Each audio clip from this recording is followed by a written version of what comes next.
Come on in. Come on in. Come on in. Now come on in. Now come. Sorry, y'all. Y'all know I'm weird. Whatever.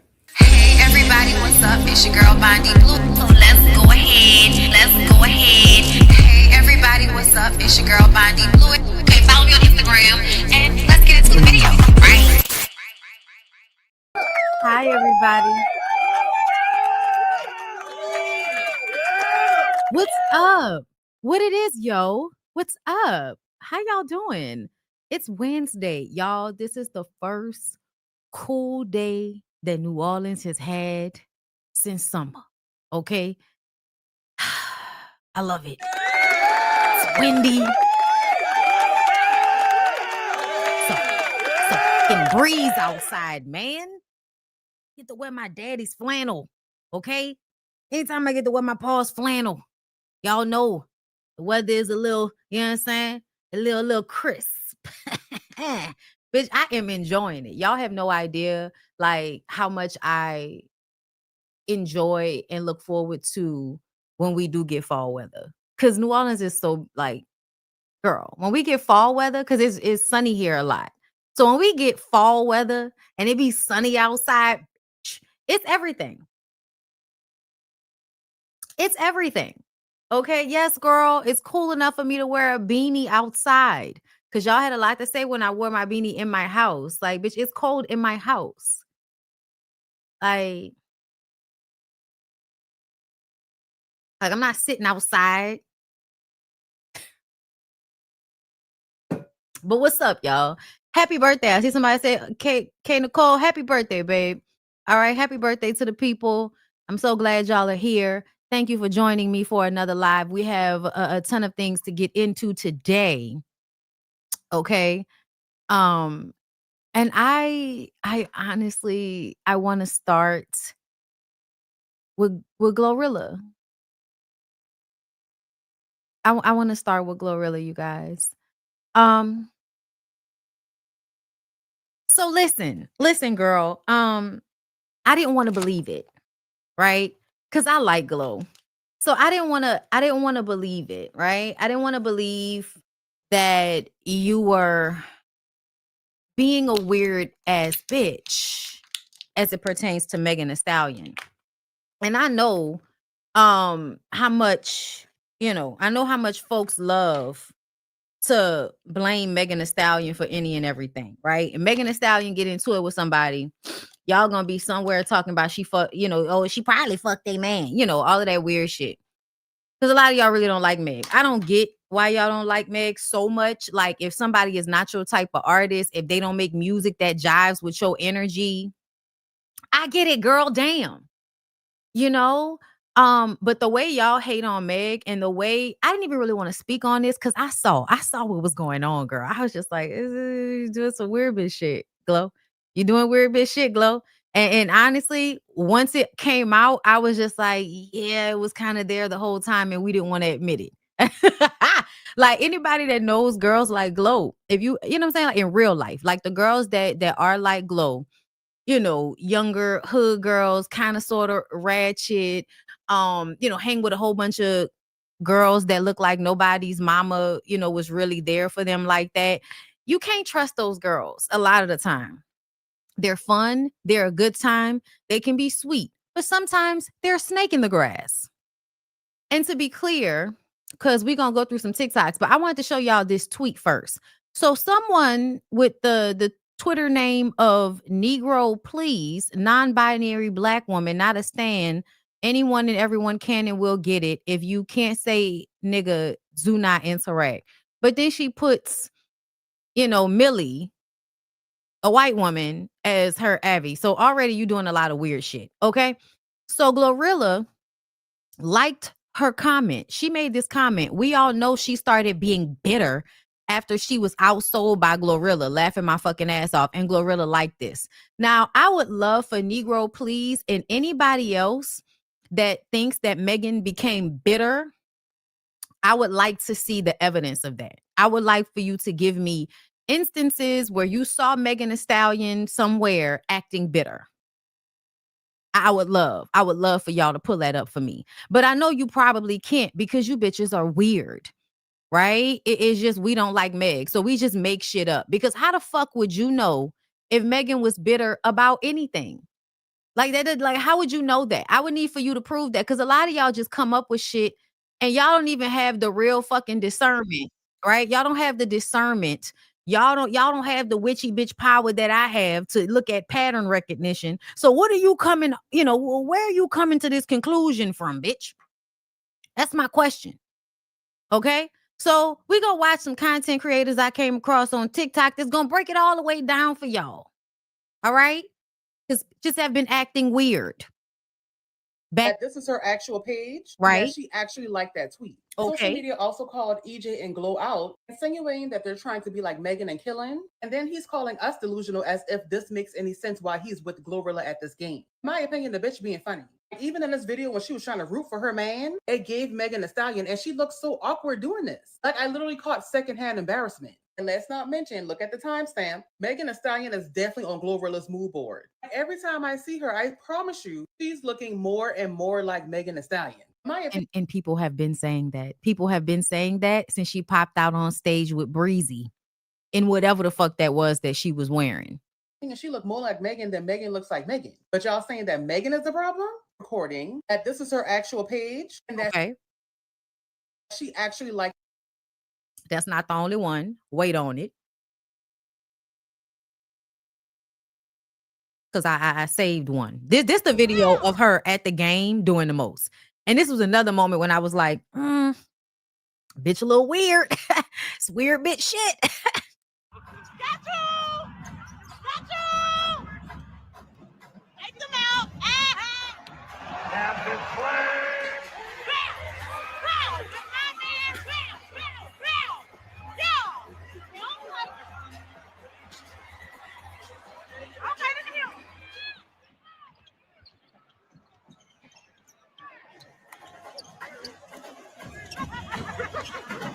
You gotta support your man like this. Hey, you gotta get the handshake right. No, you don't. No, you don't. You really don't. I don't know what Boosie said because I don't listen to nothing that Boosie says. But I'm gonna tell you right now, no, you do not have to support your man. I wish for God that y'all as women would learn how to enjoy men and like, mac on men, but in private and stop acting like pick-me's in public. Like all of that. Oh, wait. Like, no, stop. Please stop. Please stop. Like, enjoy the man. Love on the man, girl. There are ways to do this. You know what I'm saying? Without you looking like a fool.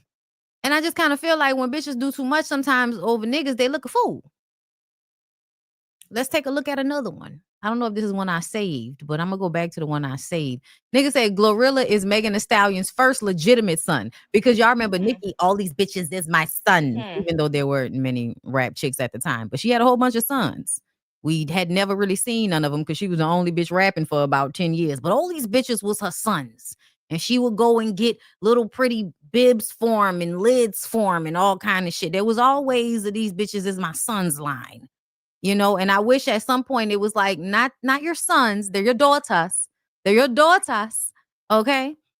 You're the daughters. I would have loved for her to flip that line at some point, but she just loves men way too much. We can't even reference women in a track as a daughter. No, we're gonna reference the girls as bitches and hoes.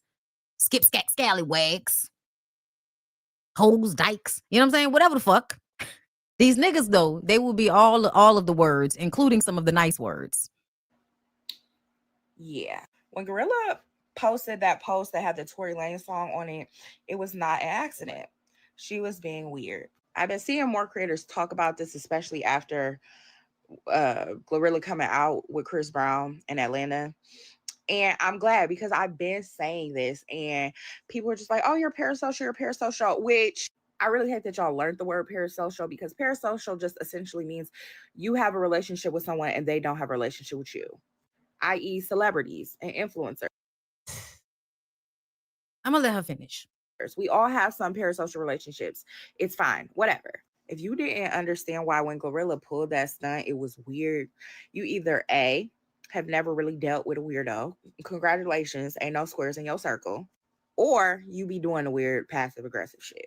if you're not hip, earlier this year, Glorilla posted a story post that had a Tory Lanez song on it.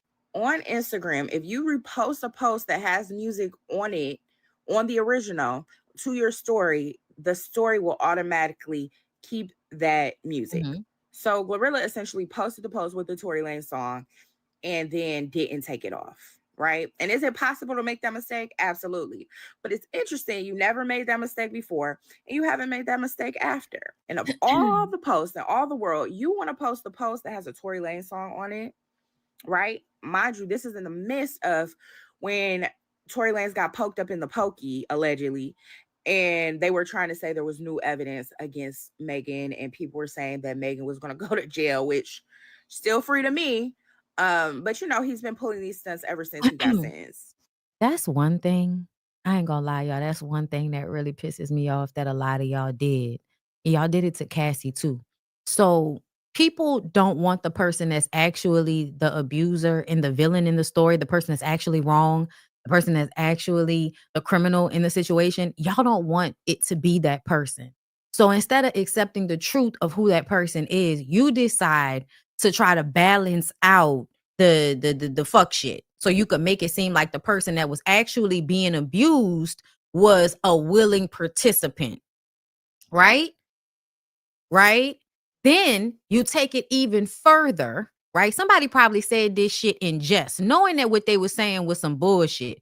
But still, all you slow motherfuckers that learn a word online don't know the meaning of it, but use it out of context. Yeah, y'all are the ones that took this.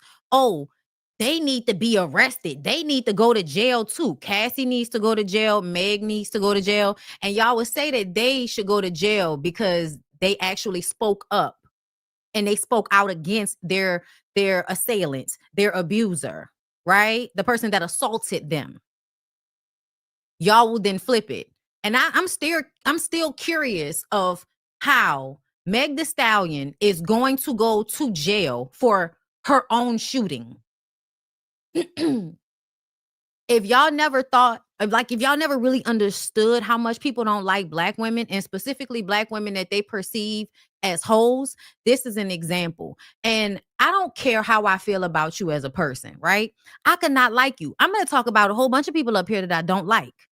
But I also feel like just because I don't like you, that doesn't mean that I feel unfair, fucked up shit should be happening to you. Right. So if you didn't do something, I don't think that you should be, people should assume that you did it. Okay. But if you did that shit, then you did that shit. Okay. 1 + 1 = 2. Y'all can act slow about Tory Lanez. He assaulted Megan Thee Stallion with a weapon, which is why he is in jail. Y'all can, try to slice it however you want to. The girl had bullet fragments in her feet. He shot the weapon.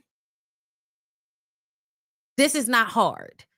Y'all just hate Megan Thee Stallion because you perceive her as a hoe. And I just feel like I don't care if you're a hoe or not. Because to me, a hoe is not somebody that's actively going out hurting other people. Men who beat women, y'all, men who sell drugs to the community, like that shit, y'all will try to compare every degenerate thing that men do to the one thing that women do, which is be hoes. Of course, y'all know there are other ways for women to be degenerate, but you know what I'm saying. The main thing is, a man could be a murderer, a drug dealer, just a complete ain't shit individual to everybody around him. And you will make that equivalent to a woman being a hoe, as if the man is not actively hurting other people. The woman that is a hoe is only hurting her vagina. And she might not even be hurting her vagina. Depends on the person she was having sex with that day, that time. So the two things are not the same, but the way y'all will try to make them the same, I think that's an extension. Trying to blame the victim blaming is a way for y'all to circle all the way back around to a bitch that got shot by a nigga going to jail because she lied on him, even though he's in jail for what he did to her. So how did she lie if there were bullets in her feet and he went to jail because he discharged the weapon? Why would she go to jail? Because you want her to go to jail because he went to jail. Because anytime a victim says something about a black man or a famous black man, because I feel like, for real, it's not even about Tory. I don't think y'all give a fuck about Tory Lanez for real. Because if you do, you a weird bitch like that bitch Milagro. Y'all saw outside her door getting sent more paperwork. Shit is weird at this point, y'all. This shit is weird. It's terrible. And I know how people are in real life, y'all. In real life, I know I get up here and I pop my shit. I feel like this in real life, y'all. And I know that most people don't, because I actually encounter people and they really don't. They'll act like they don't know what the fuck going on, so that when I break it down, they can act like their ignorant opinion is valid because they just didn't know what was really going on. Okay, bitch. You know, she got shot. You know, they said he did it. You know, it was him, her homegirl, and security in a car. You know, only 2 people are worth $1 million+. One person apologized on the phone for what happened. You could try to make shit, because that's what y'all do. Y'all try to like make shit up about what happened instead of just looking at it for what we know for sure. Oh, y'all work on my nerves. Oh, y'all work on my, and I'm telling you, whenever I see somebody talking about how Cassie needs to go to jail because Cassie was buying prostitutes, as if you don't understand that Diddy is smart enough to make her the liaison as to absolve himself, even though it's his fucking money, even though he tells her this is the Rolodex of dick you could pick from, pick the dick. And I don't want to hear nothing about it. And he does all of that because you would ask yourself, why would you do that? But then y'all got people in the comments saying that for the amount of money and lifestyle that they think they would live with a man like Diddy, oh, please do that to me. Y'all say the same thing about Chris Brown. Oh, please abuse me. There are women in the comments. And it's triggering. It's so triggering because if you've actually had to walk in fear because of a man, if you've actually had to live in fear because of a fucking man in your house, it is so triggering to see you bitches online talking about how you will happily get your ass beat and your coochie ran out because the nigga is a celebrity. As if you don't understand that you don't really know him. And to actually know him the way you want to know him is to no longer see him as a celebrity, but as a person you have access to. Then you wouldn't have the same feelings when a nigga is punching you in your pussy. I'm tired of y'all. I'm going to let the lady finish, but I'm tired of y'all. Not y'all, but y'all. And I think Glorilla posted that because she saw a gap in the market and she thought she was going to be able to get it. She did it slyly with just posting a post that has a song on it to see how people will react. She started getting called out. Megan ended up unfollowing her, which she unfollowed her back. When she realized she was getting called out on her BS, then she backpedaled and was like, oh, it was an accident. I don't be in drama, whatever. Y'all They know I end don't up be in no following each drama. other back on Instagram, which I think is a PR move, right? Because again, JT and Megan still follow each other, but we know that they don't fuck with each other. But I think her team was just like, just follow each other back so people will. I'm a content creator. We don't unfollow people. We're not even celebrities, but we do not unfollow people because we don't want to talk to y'all about it. Because y'all do weird shit. Like pop up in people comments asking them questions about people and shit, trying to see if you gonna get them to give you the reaction that you was looking for. Be like, what y'all, do y'all watch me? Because sometimes I think you motherfuckers think I'm stupid. And I'm like, I don't know why you think I'm stupid. I don't know why you think that. I don't know why. I don't know whatever could have given you that idea. Stop asking questions and we could just squash that before it gets bigger. So everybody was like, oh yeah, it was just a mistake. And I was like, no, it was not just a mistake. Because mind you, not only did she do that, then her hairstylist started tweeting and making little weird shady posts too. So it was definitely not a mistake, but it was a kind of let me hide my hand after I didn't threw this rock and pretend I didn't mean to do that. Now we've come full circle because now you're getting brought. If the rap girlies did like each other, they wouldn't really be able to be friends for 2 reasons. For one, most of them are pick-me's. And number 2, men are still in control of certain aspects of the music industry. And I feel like a lot of the times these men are the ones that are in women's ears telling them stupid shit. Because anytime a woman repeats some shit about how she better than another woman, I don't know, I automatically feel like, are you saying this because a nigga told you this? Because you know he was lying to you, right?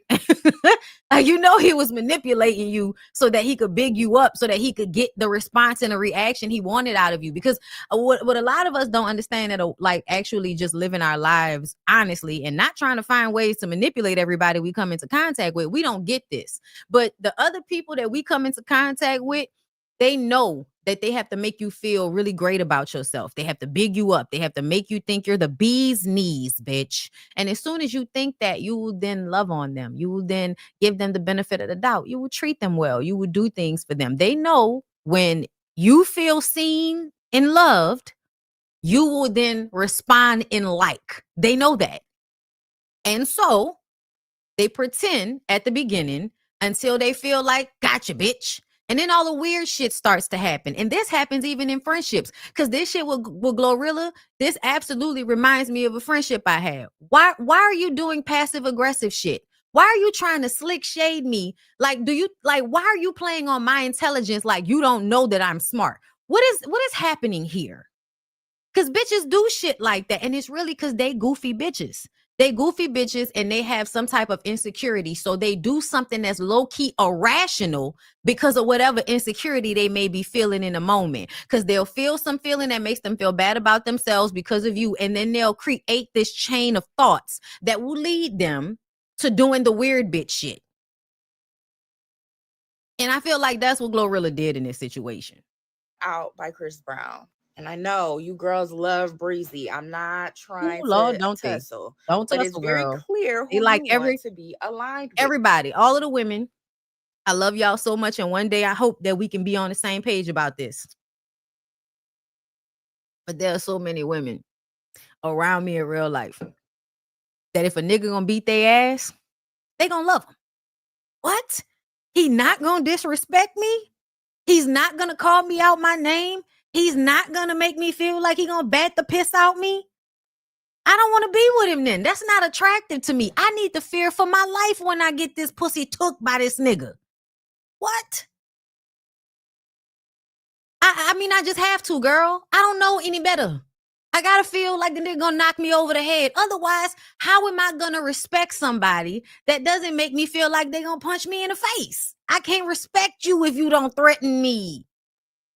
That's how y'all think.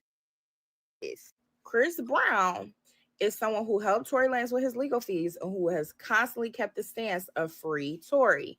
And I know you're probably like, oh, well, it's Chris Brown. It's a great opportunity. Cool. But I need your discernment to be a little bit better. I wouldn't be surprised if she aligns herself with Drake next, because there's a whole like sector of fans of those people who do not fuck with Megan Thee Stallion. And if you continue to align yourself with Megan Thee Stallion, she's always going to little bro you. But now I feared, now you're her son, clearly. Like you. Okay, so I want y'all to see the data on this, okay? This is 10/5, October 5th. Okay? What is today? October 29th. All right? So this is a conversation that has been going on, girl. Apparently, EJ also used to be Megan Thee Stallion stylist. They got into it. They not cool no more. Now you rolling around. We can go dollar for dollar. Listen, and the thing about it is, Megan helped her get her aesthetic. Like, that's the thing for me. That's why I'm like, y'all can't really make me feel no type of way about Megan Thee Stallion. Like, it's only Megan Thee Stallion can make me not like Megan Thee Stallion. Only Megan Thee Stallion can do that. Nobody else can do that. Because when I look at this situation, Glorilla did not have as much experience and she didn't have as much fame as Megan Thee Stallion had. And Megan Thee Stallion helped her, gave her a leg up, helped her perfect her stage show, helped her perfect her look. The girl didn't got a nose job. She wearing the same wet and wavy that, you know what I'm saying? She was wearing that same wet and wavy. She was adopting an aesthetic that was very, very similar to Megan Thee Stallion, who said, hey, girl, come on tour with me. Which to me is an extension of the fact that not only is Meg smart, but that Meg actually like wanted to help, like wanted to be like, girl, let's do this together. Let's help each other. You popping right now. You know what I'm saying? And yes, Glow came out and outsold Megan's project at the time that came out. But this was also, I believe, like a big project for Glow in a way that I feel like for Meg, it may not have been. Like, I don't know. I can't remember how many albums each of them have had. But my feelings, okay, my opinion on this is that Meg has already put out so much work, right? Glow still needs to catch up to the amount of work that Meg has put out when it comes to mixtapes and when it comes to like, you know, EPs, LPs, you know what I'm saying, full albums, whatever you want to call it. You can outsell her on this one project. But overall, Megan is still the bigger star and has sold more records because she's been doing it longer and has done more work. So even a comparison is stupid to me. Because how are you going to compare me to the person? Like, stole my fucking bot, bitch. Like, what? These bitches hating. Like, I don't understand. And to be honest, I'm telling you, Cardi, Meg, let me tell y'all something. Y'all are like two of the most like hated in, you know, both love, because I feel like y'all have fans that love y'all for whatever reason, you know. And then y'all also have like the overall public, which y'all have a lot of polarizing energy. People really will go in on y'all whenever y'all do anything. Okay. So I'm really going to need for y'all to do us this one favor and please don't ever beef in public. Can y'all please? Can y'all just keep it cute? And I feel like they will, because essentially I don't think Cardi actually wants beef with people, for one. And Meg, I feel like, be trying to find ways to go and mind her fucking business. Yes, I make the music. Yes, I'm a part of it. But essentially, it's like Meg was always doing other shit that meant she wasn't running in the same circle. She not going out with the same people. She not at the clubs with these niggas after the performance like Cardi might have been. Like Meg a lot of the time does stuff, but Meg will be inside. You know what I'm saying? Yeah, and Meg got a record with Beyonce. That's another thing. Bitch, that's another thing. Okay? But ultimately, yeah, I kind of feel like I want Meg to just keep doing her, focusing on her. Like, we not beefing with nobody. We not counting nobody fucking album sales and all this stupid shit. Because to me, I feel like we've done that. That's run its course. I think we should be going back to grassroots and just really enjoying the music that is being made.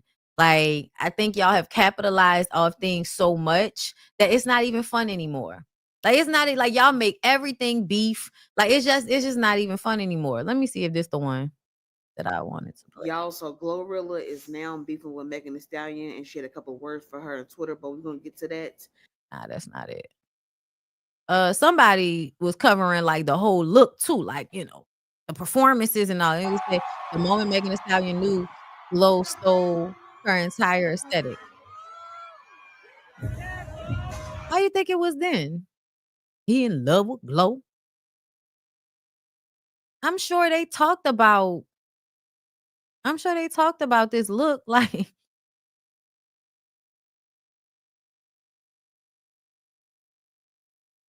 I don't know. I mean, but she did. She went and got in a gym and started trying to, you know, give herself an ass. You know what I'm saying? But yeah. Yeah. I mean, it's cool though, because I feel like ultimately y'all are still two different types of artists. I feel like Glow always wanted to be the sexy, you know, pretty girl and not just the homegirl, because I think she had the homegirl vibe to her. And so now that she got money and now she's done all the things to herself, she can finally fill that role. Let me see what this is saying. So y'all remember, it was some months ago, like back in May, where this had happened, where Glorilla had posted that. It was like a meme that Right, she got had new posted titties, on new her story. It was a nose. quote, actually.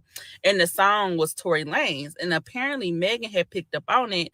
What really, I feel like it was the blogs, because the blogs was, there was Right. other stuff that she had ended up. Yeah, no, Meg wouldn't have saw that for real if the It was an blogs innocent had posted, repost. I didn't or somebody sent it to her.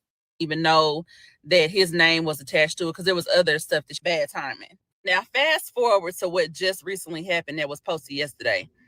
Now, Okay. Keelan up here talking about you ain't no Keelan, right? Being messy, okay?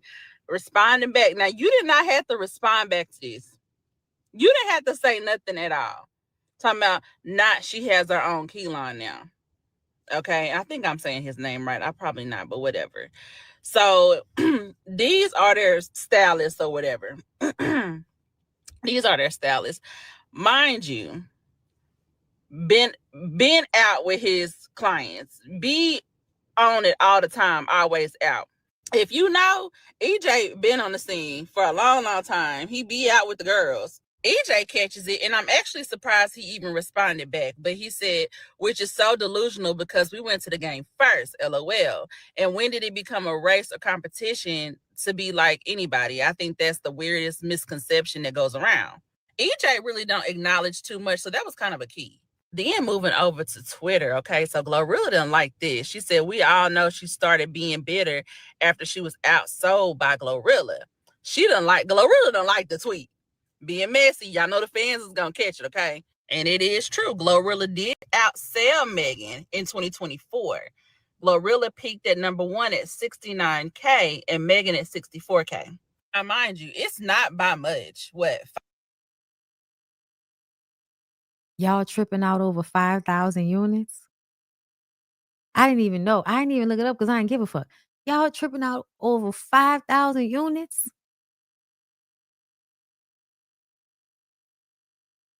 I thought it was like 100 to 60 or some shit like that, but 5K.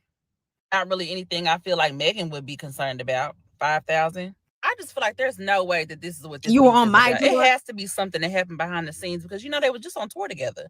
They was on tour together.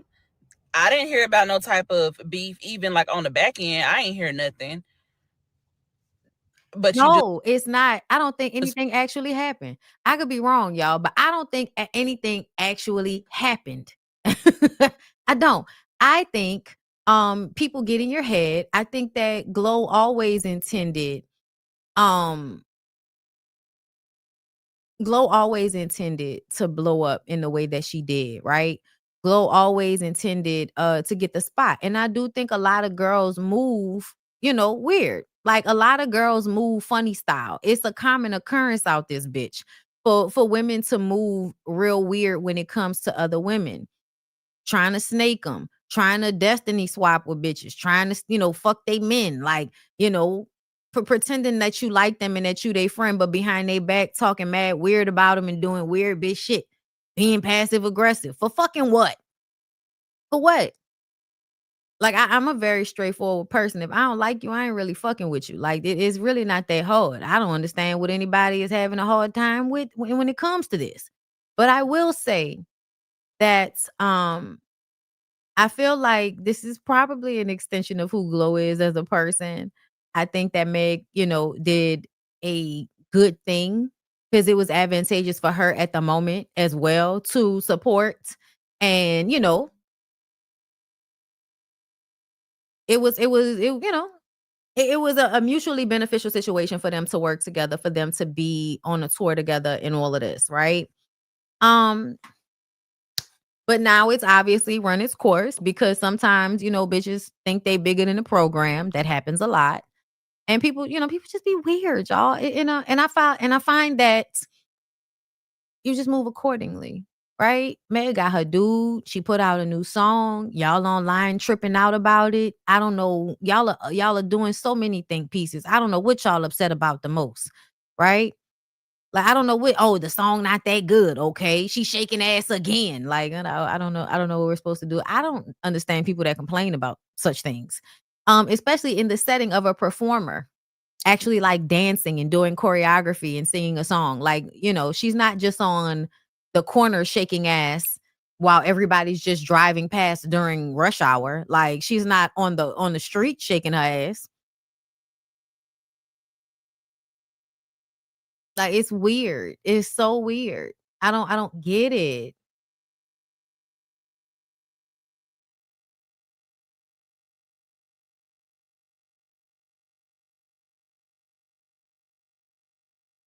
Glow is a girl's girl. She wants to be in competition.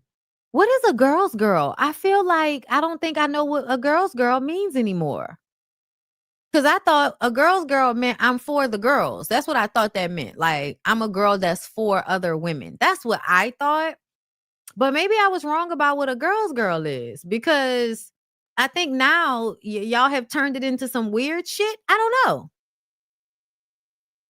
I don't think the song is bad. Like, to me, I'm also one of those people that, if your beat is really good and the chorus is popping, the hook is good, and the hook is good because I was singing it before the song came out. Like, I'm good with it. Is it one of my favorite songs of hers? No. I would have wanted her to do a faster cadence on the song, and that's just me from listening to her all the time. But yeah, I still feel like it's a reasonably good song. I'm not about to sit up here and act like the song is so trash. Like, I think that's weird too. And I feel like nobody dissects these niggas' music the way y'all dissect women's music. And it's really annoying to me. And I'm just not going along with it. I feel like if niggas can put out projects, and I do feel like men talk about, oh, this project was like this, because you'll hear, Joe Budden say some shit sometimes, and other people say things, academics and them, they talk about men's music because they listen to it. I don't really listen to a lot of men that rap that's not older. Like, I don't listen to the YNs. I listen to the older people. And also, a lot of people online that talk about it, I don't respect their opinion because they are misogynistic assholes who I don't really feel like have any emotional depth in order to speak on music. So a lot of the times I don't even care what they have to say because I don't trust their opinion. A lot of the times their opinion comes with their fucking feelings about the person.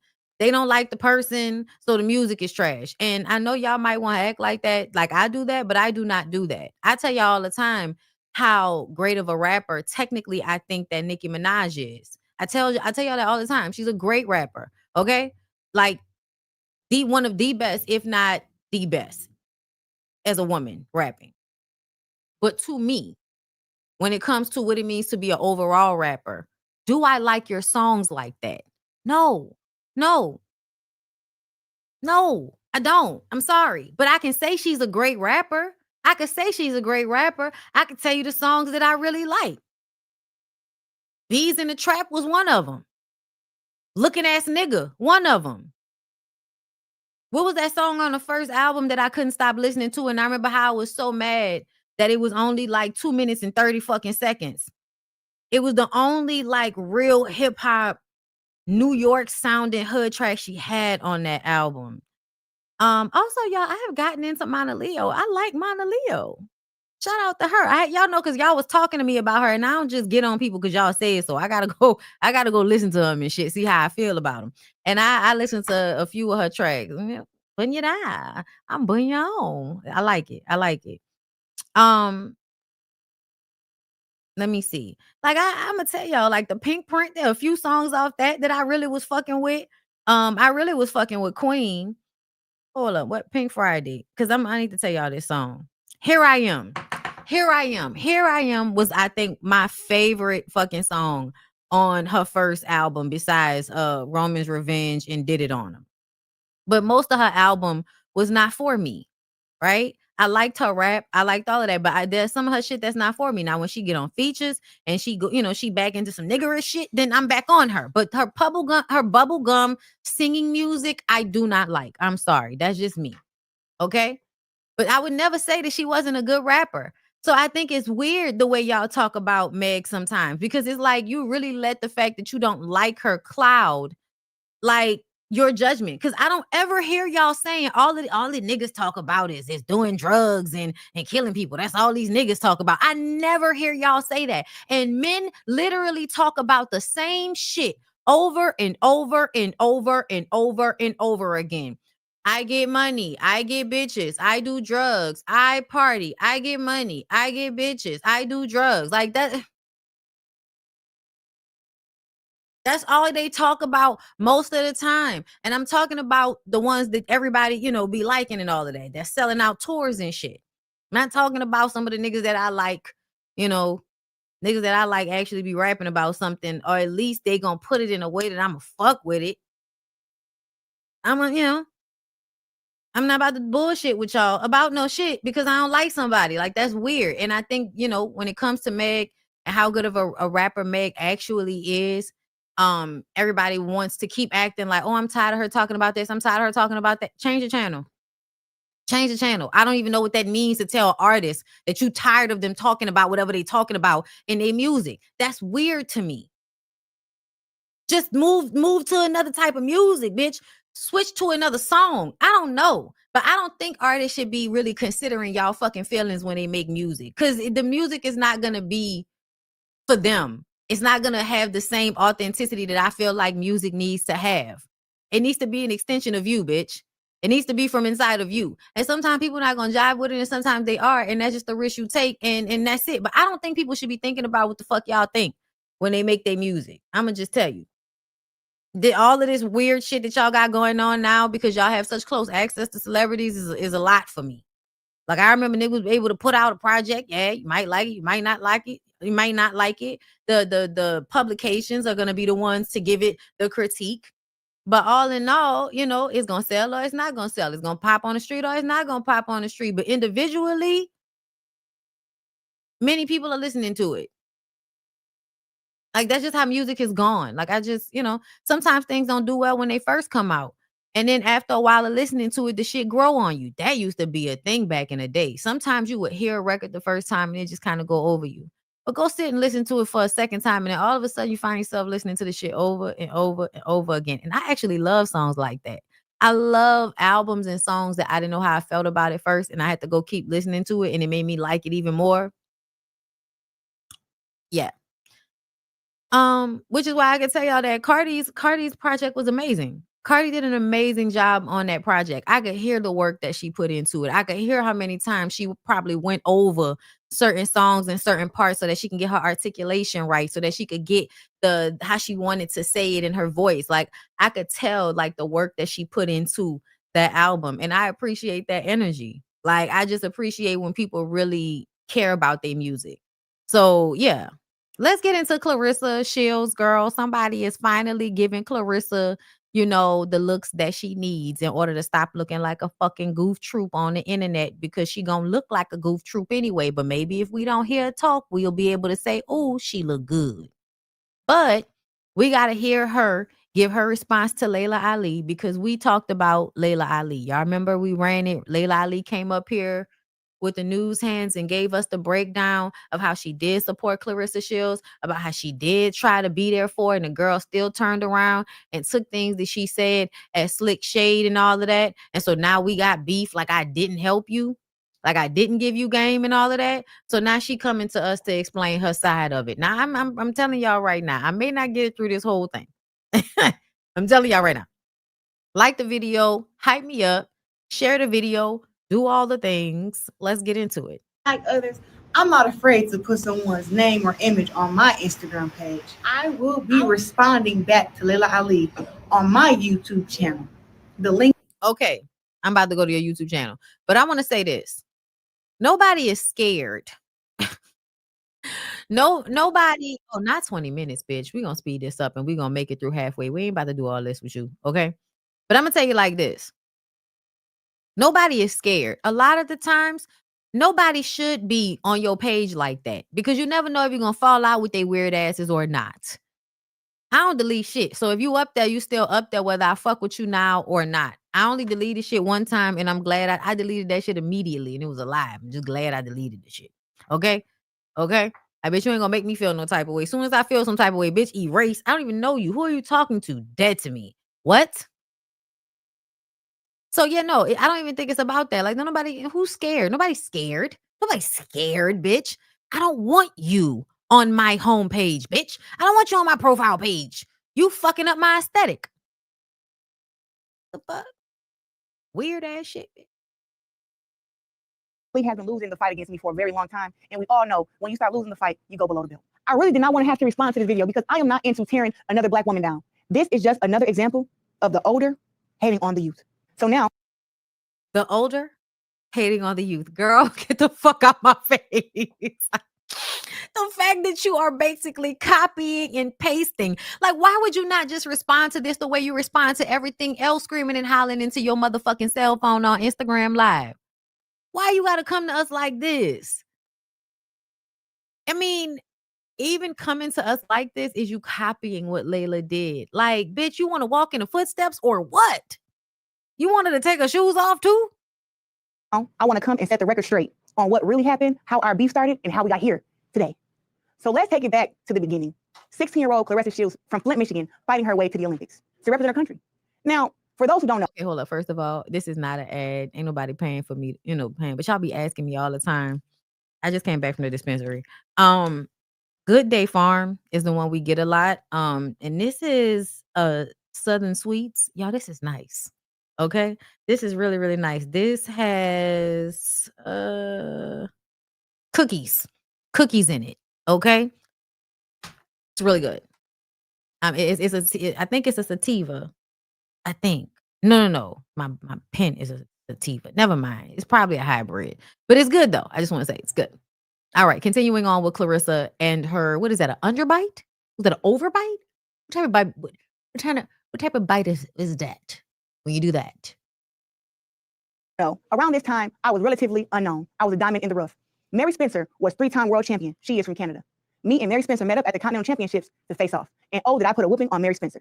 For those who don't know, the World Championships and the amateurs come around every 2 years, where all the countries in the world meet at the World Championships, and you have to fight 5 to 6 days back to back to become world champion and hold a gold medal. Mary Spencer did that 6 years in a row. I, relatively unknown, at the age of 16, beat Mary Spencer on the point system, 17 points to 34. After that, interviews flooded in from all over. And one of them is boxer Clarissa Shields. She just finished her junior year at Flint Northwestern, and while her classmates enjoy summer vacation, she'll be competing in the world's biggest stage. She has to be one of the potential feel-good stories of the London Games. American Clarissa Shields has the potential to stand out from the crowd. At the age of 17, she was the youngest boxer to try out for the national team, and Shields hopes to qualify for the London Olympics by finishing in the top 8 of the middleweight category in China. You know, I always have the highest hopes for myself. So she was not the first person to interview me. Me beating Mary Spencer put everybody. She didn't say she was the first person to interview you. She said she did help you by interviewing you for that publication, which puts you on a grander stage. Her talking to you helped you in some way. I mean, that's the only way that like, come on, bro. Like, even you being seen with her helped you in some way. Her interviewing you, bigging you up, speaking your name out in these streets, that was pretty much all she had to do in order to help you. Because Layla is Layla. Like, I don't know about y'all, but like Layla Ali is fucking famous. Like, it's not like, small fry shit. Everybody on notice. The young black girl from Flint was coming. Speaking of all the interviews that I did, Layla Ali came to the Olympic Training Center where I was training for the Olympics at, and me and her developed a big sister and little sister relationship. And now I wonder if it was even genuine because she gave me bad advice. She told me to stay amateur and win as many Olympic gold medals as I can because there was no TV exposure and no money for women's boxing in the professionals. When she asked for advice, I gave her valuable branding advice and boxing advice so she can have long-term success in and outside of the ring. I told her she should hire a nutritionist, trim off that excess body fat. That was nothing but her trying to body shame me and discredit me for winning world championships at weight classes in 5 different weight classes, which is 154, 160, 168, 175, and 175 plus. I went against her advice, and I was the first woman to make $1 million in women's boxing. Before this interview on the Breakfast Club with Layla Ali, me and her were very friendly. This is what ignited the entire beef. I'm so glad her wig reflects how much money she makes. This is a good wig, y'all. It's a really good wig. Whoever did it, they did a really good job. Time. You got Clarissa Shields now, who's an Olympic champion. She went to the Olympics, won twice. Women's boxing wasn't in the Olympics when I fought. She actually fights at the weight class I fought in, and she's doing great. I mean, it's still not what I would have wanted. I would have wanted more because I have a big picture. So it was great. Would you back in the ring just for fun, shits and giggles? Money, right, Layla? And I don't think there's anyone there for me right now that would actually give me a good challenge. She claims that I took this out of context. And one thing I would say, she wasn't just saying because she sees you as somebody that's coming up under her, not somebody that I imagine she would have wanted to fight somebody that was, closer to her age. And another thing, like a challenge for her, I think she means I can only assume, but I think she meant somebody that was actually in the game for as long as she was, somebody she would really want to fight. And I also don't think you were being body shamed. I think she was telling you the truth as far as what you needed to do in order to up the ante. And a lot of the times when it comes to blowing up and making more money, it really is about your look and your aesthetic and how skinny you can be or how athletic you can be. That's another thing. Because even though she is very strong and athletic and she's winning her fights, if you're trying to up the branding ante, then you have to get the look together. You know what I'm saying? And it was obvious that she needed to, you know, correct some things. And that I wasn't good enough to inspire her and to give her. And that's another thing. What she said about her giving her the advice on staying amateur. I'm not sure if that's true. I'm not sure how that plays in. This is not my expertise, so I won't pretend to understand whether Clarissa is right or wrong about that, because she could be right about that. Layla could have gave her some bad advice. But I also feel like if that was the case, why did you later on say that she gave you good advice? I don't know. A challenge. She was saying that all the women who were currently boxing could not give her a challenge. The problem is that I am the only one that said something. Now, coincidentally, I'm not the first woman athlete that she's done this to. Let's rewind again and take it back to when Ronda Rousey was the queen of combat sports. Okay. So let me know you want to get blocked without letting me know you want to get blocked. Because who the fuck are you talking to? Like, real nigga shit. Who are you talking to? So Layla words help Clarissa whoop ass. That's not what the fuck I said, beanhead ass bitch. That's not what I said. Nobody is ever in this conversation saying that Clarissa didn't win because she's a good I literally just said she's strong. She's winning her fights. I said when it comes to being in a public eye, when it comes to branding, when it comes to how much money you can actually make, you make more money when more people know who you are and when more people want to see you. So if Layla Ali, who we know, gives credence to a fighter that a lot of people may not know of, this then helps more people have more eyes on her. People that may not have been paying attention before because they're in marketing, branding, but they may not be into amateur boxing like that. Like, don't talk to me like I'm fucking stupid because you don't understand what I'm saying. That's weird as fuck. Who you talking to? Be a lot of things, bitch. I can never be lame.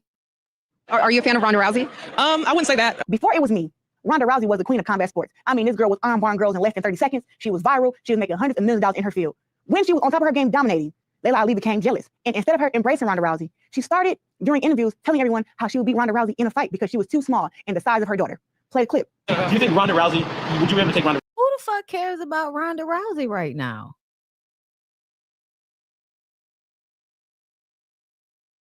Who the fuck cares about Ronda Rousey right now?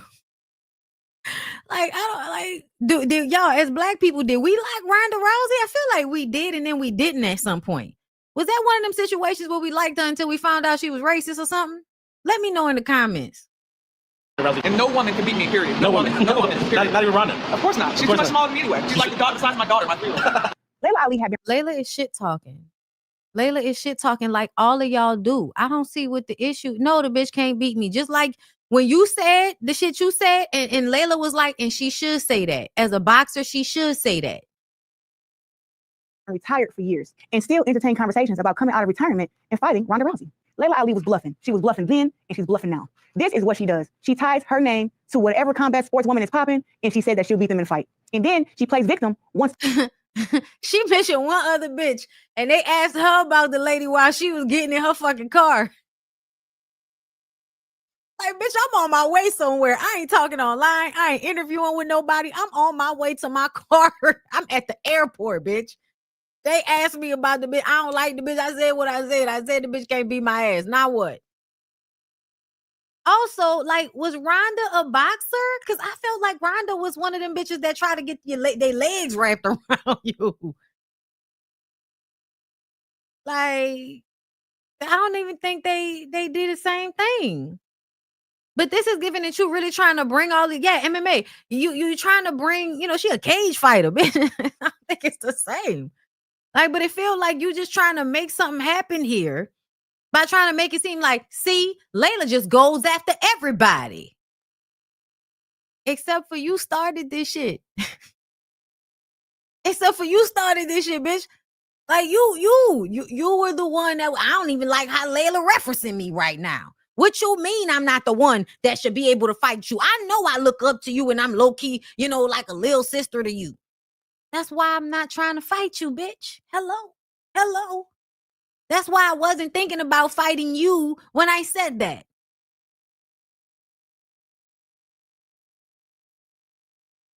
They respond. So we all know that Ronda Rousey was on top of her game. Once Ronda Rousey lost, Layla Ali went on a celebratory tour laughing and celebrating the fact that Ronda Rousey had lost her first and only fight. Me trainer was like, train Ronda Rousey. I'm like, but I thought you thought she could beat me. What happened? So would you do that? Can't train somebody's chin to take a punch. But for the right amount of money, yeah, we probably make. What does Ronda Rousey need to work on? Oh, where do I begin? You know what I mean? I think we need to understand that in order to be the best in the world, you definitely don't ever get beat up like that in your prime, period. No, it was pretty bad. I remember you said the best in the world don't get beat. You still feel that way? No. I said that? Yeah, I thought in reference to Ronda Rousey. No. She said beat up like that. She said beat up like that. Which makes me feel like, bitch, you got beat up bad. Let me go look it up. You don't get beat the way she got beat. You know, to just get 100% taken advantage of in the ring and just look like a little rag doll in the ring, that would never happen. Yeah. Now, this is the thing that people want to overlook. She's supposed to be so classy and supposed to be so, above everything. But look at these interviews here where she's clearly laughing at Ronda, discrediting. No. Nobody expected for Layla to not talk shit. Let's be clear. I don't know where you got that from. And I think that's something that goes on in your mind because of how you view light-skinned people. So you think Layla has this image that she doesn't really have, right? Like, yes, highly respected. Absolutely. Carries herself a certain way, has been, successful in other arenas. Yes, absolutely. But we're not expecting for Layla to not talk shit about people. Like, boxers talk shit. Boxers in general talk shit. So I don't know why we would be expecting for Layla not to talk shit. And once again, that don't have nothing to do with you, who she did help, who she did speak kindly of. Like, to me, this just makes it seem like, oh, she really didn't like Ronda. She did not like that white lady. And she actually did fuck with you. It seemed like she fucked with you because if not liking somebody was Ronda Rousey, bitch, she said not only would she beat her up, she said I wouldn't train the bitch. And then she got beat up. And I remember y'all said she could beat my ass. I ain't never got my ass beat like that. Yeah, it's shit talking. It's shit talking. So the fact that she even sitting up here coming to us with this is just like, oh, girl, you spent 20 minutes of your life. Ronda talking about how you can't be a great and lose that bad in your prime. She just taking a dump all over her, and Ronda Rousey was really that girl. So I don't know if you guys know, but up in boxing, it takes a lot to get inside the ring. It takes a lot to prepare for a fight. And we all have a camaraderie where we don't laugh at each other when we fail, someone loses a fight. We don't kick each other when we're down. We have a good sportsmanship. And if there is any competitive spirit, it's not in a disrespectful way. The way that Layla Ali celebrated Ronda Rousey's loss was disgraceful, and it showed that she has no integrity and that she doesn't even understand how serious the sport of combat sports is. So I'm playing these clips so you guys know it's not just me that Layla Ali hates on. She hates on any woman in combat sports who starts getting more notoriety than her. And Layla Ali video, she said that I have become a disappointment and a bad representation of our sport and culture. When Colin Kaepernick... Yeah, you have. You are literally running around showing people tattoos of a married man's name on your body. And y'all know I don't give a fuck about that married shit. But bitch, you don't get tattoos of no nigga's name on your body, let alone one that's still legally tied to another person. That's insane. Started to kneel to protest racial injustice and police brutality. It was a chain reaction. The world was tired of seeing unarmed black men. What the fuck this got to do with the price of tea in China? Being gunned down and killed by the police. Everybody came together to fight and stand united under one slogan: Black Lives Matter. Instead of joining the fight, this is what Layla Ali had to say. Oh, wow. You're black, but we as black people are not calling the shots. We're not in charge. You have to fit in. You have to conform to a certain extent, but still try to be true to yourself. You know what I mean? But at the same time, like with me, for example, I don't a lot of times just posts that I like that I might see that are very pro-black, but I won't post it on my Facebook pages. I have fans from all races, from all around the world. And I don't ever like to make people feel separate. You know, and sometimes they do. Like when you do like Black Power, I love my, you know, so it's like, you know, I think it's time to like, I like the all lives matter, or all lives matter, you know, and that's kind of what my focus is. But it's hard, you know, because, you know, you got sponsors, and you got this and you got that, and you don't want to step on anybody's toes. You said you don't want to speak out because you don't want to lose sponsorships and you don't want to upset your different fans. Your father, Muhammad Ali, used his platform to stand up against oppression. Different time. It's a totally different time. First of all, and not only did he didn't stand up because he didn't want to go to the military. He didn't want to go to the military. And so he was willing to go to jail to not go into the military. That's what happened, girl. And it was a different time. Like, it's a different situation. It's a different scenario. So in one instance, we out here life or death, right? At the time when that shit happened, this is a post. Like, this is about sharing a post. It's about saying something online. And yes, that's a bad take from Layla. I'm not going to take that away from her. You sound like the rest of them old ass Uncle Tom aunties, bitch. Absolutely. It wasn't a good statement to make, but I did feel like the way she talked about it, I understood exactly what she meant and why she felt the way she did. I don't want to live my life like that, but I understand exactly how she feels. And I think it's unrealistic for other people to act like they don't know how she feel. Maybe Clarissa, you don't have to worry about that because you box. Y'all don't even really have to know how to read in boxing. Okay. But people that work regular jobs, people that's out here in real life, yes, that work around YT people and all of that. Yeah, girl. There is a certain level of assimilation that we have been taught to do. A lot of us no longer want to do that shit. And we find ways every day we can to not assimilate. I didn't even realize how much me growing locks was going to change how people related to me. I thought that was very interesting. And I feel like it's only happening now because my locks are short. But once my locks get long, then it's gonna be like back then they didn't want me, now I'm hot, they all on me. And to be clear, I still don't want you on me, but I do pay attention to the way people deal with me because I've decided to grow locks, which is, a statement of one's aesthetic. Like, I know a lot of people don't, realize the cultural relevancy and the seriousness, of having locks. But it is a statement being made to me of how I perceive my blackness versus when I had short blonde hair, how that might have made people see me versus how locks make people see me. So yeah, it is very interesting. So yeah, it does, how you blend in, how you assimilate. It absolutely affects how you are treated, how much money you are able to make, all of that. Yeah.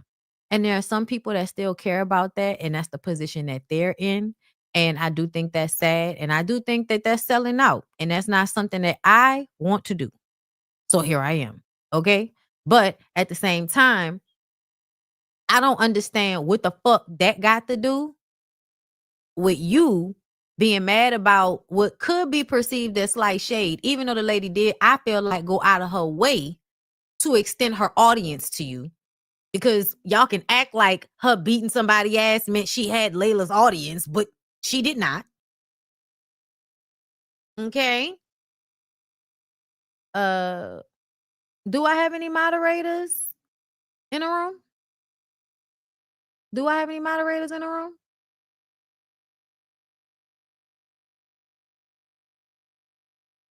You think Clarissa Shields is an amazing role model for little girls? Really? You think the way she carries on is a good way for, you think that's a good example? So to be clear, just because someone can do a sport well does not mean they know how to act in real life. It doesn't mean they have discipline in their life. And I know that it makes y'all think that, like, oh, they do sports, they must have a disciplined lifestyle. Not necessarily. And that's what we've seen from Clarissa. Clarissa has done a lot of things that is not becoming of a young woman on the internet. You want young girls to have relationships with men that are still married to other women. You want young girls to financially support grown-ass men and act like pick-me's on the internet, embarrassing themselves and humiliating themselves in front of millions of people. You want young girls to self-sabotage their own fucking film by coming out and arguing with their married boyfriend's wife the week her movie comes out. That's what you want young black girls to do? My God, on today, you must really hate little black girls.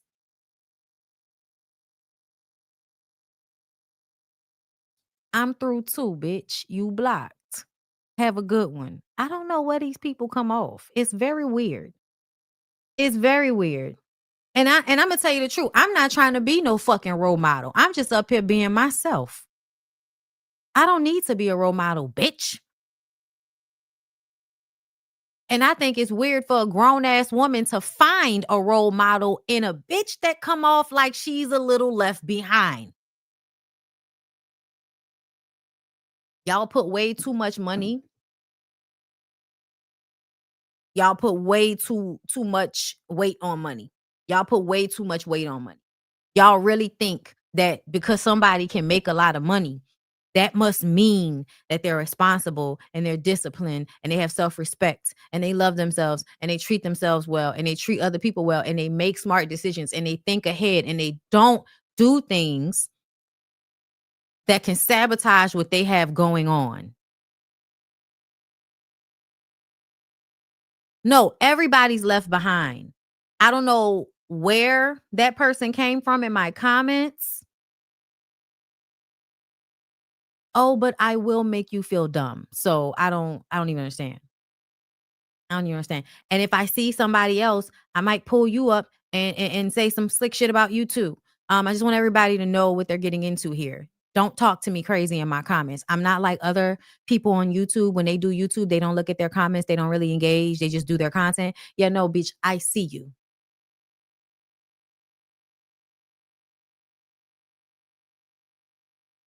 Okay? We ain't got to do all that. Don't come at me sideways. Say how you feel in the comments. I don't be trying to do all of that with y'all. I don't even be liking the, you know what I'm saying? I don't be liking to block people. I rarely block people on this bitch. Y'all know. I go back and forth with people all the time before I block people. Who fuck you talking to? Like, hoes is crazy, man. I don't know who you think you're talking to. Do I seem that nice? You got me fucked up. Oh, goofy assholes in my fucking comments trying to make a role model out of a little ass girl. Bitches, you cool, slow asshole. To me, it doesn't seem like you're proud to be who you are or to be the daughter of the great Muhammad Ali. For those saying that Layla Ali YouTube hate documentary that she did was classy, that wasn't classy. That was mean girl energy. She was being nice and nasty. She's always wanted to hate on me out loud, and now she's doing it proud and with her chest out to promote a YouTube channel. Now, in Layla Ali hate documentary, she says that her dad would never want his name tied to mine and that he did not like the fact that I called myself woke. Well, lie detector test tells us that that was a lie. Play the clip. Call yourself a woke, that's fine. It's flattering. You look up to my father. We both thought that was cute. That was sweet. 5 minutes later. My father would not want to share his name or image with her. She does not represent anything about him in the ring or outside. The champ is here. Ma'am. Let's explain how time works. Okay. So back then, you had not done all of the things you've done since then. Everything you've done since that movie came out has degraded your image. You probably can still make a lot of money because boxers don't have to have good images, to be honest. Like, look at Floyd Mayweather and them. Like, niggas have terrible images. Like, y'all don't need to be good people and all of that. But let's be fucking clear. I think the daughter of somebody can say that how you moving is not how my dad would want you to move. If you were his kid, you would not be moving like this. Like, why is that? Is that hard to understand? Like, the man is dead, so he's not really going to be able to tell us this now that you've done all of these things and acted an ass on the internet for the past year, screaming and hollering about how you want to get pregnant by a nigga that's not even divorced yet, arguing with a woman that's still married to the nigga's dick you sucking. Like, that's weird. Who does that? Bitches with low self-esteem. That's who does that. Women that don't really love or respect themselves. Women that thought they was ugly growing up and now they getting the attention they always wanted. And so now they didn't let this shit go to their head. Now they acting crazy and shit. What you talking about, bitch? The champ is here. Layla, did you forget that you told me that your dad was flattered and proud that I called myself the woke?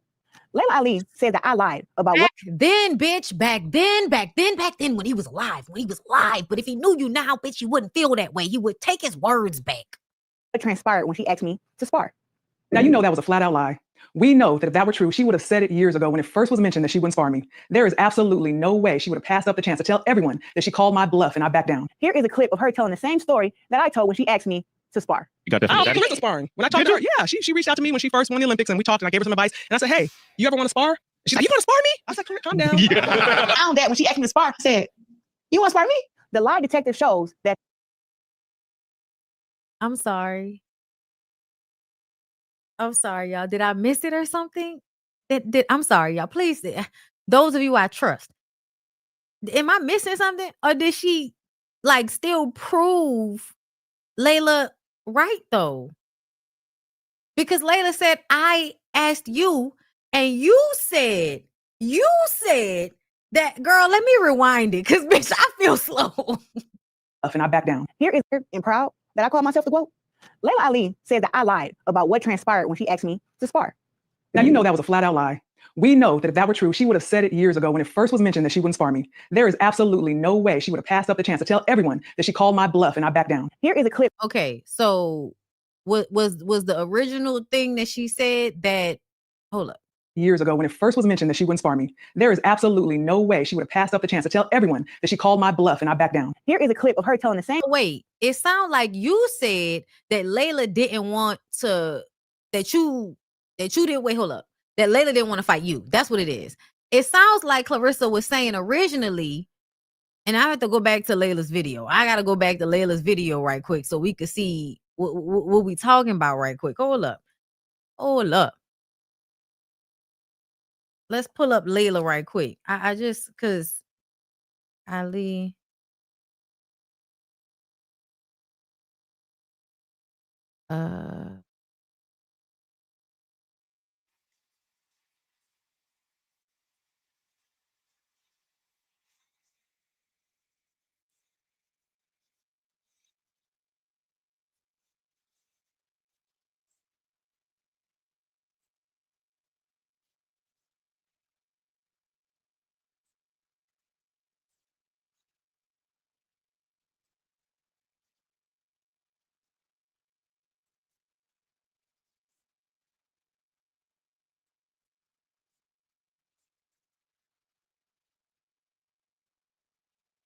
Conversation about me fighting or making a comeback was silly to me, especially since I had literally told her that I retired from boxing because I didn't feel inspired or challenged anymore by the level of competition that was available to me. We had that talk. So I learned a lot about her character and her mindset. She took what I said out of context and made it all about her. I decided I was no longer going to invest time or energy into her. But she, on the other hand, she took it straight to social media, started comparing her boxing skills to mine, making negative comments about me, and pitting herself against me in a fight. A year later, I was doing press for my show, Homemade Simple, on OWN, so I went on Sway. Which she did. She absolutely did, y'all. We saw it over and over and over again. Her talking about how she was gonna beat Layla Ali ass. I just want Layla to come out and fight me so I can beat her ass. Like, she was saying it all over the place. Universe, another syndicated national show with millions of listeners. We were talking. He asked me about boxing. He asked me about her. I said positive comments as usual. Then he plays one of her visits. Are you watching women's boxing today? Oh yeah, you like Clarissa? I do. I think that she's a talented fighter, and she has the opportunity right now. The stage is set. You know, so now she just has to kind of do her thing. Talk about Homemade Simple, airing Saturdays 9 a.m. on the OWN network. Okay, it's an incredible show. I had Clarissa here, right? I asked her who does she think would win, and you against you in your prime and her now.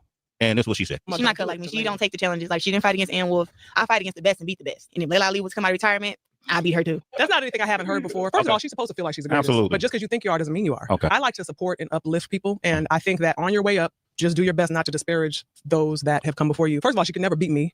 Okay. Let me just get that straight right now. Get that straight, Layla. Let's get that straight right now. Okay. And not simply because she's not strong enough, okay, because I would definitely knock her out, but because she's not talented enough to beat me. The sweet science to boxing, the reason why you have not been able to knock out the opponents that you've already faced, I can totally see it.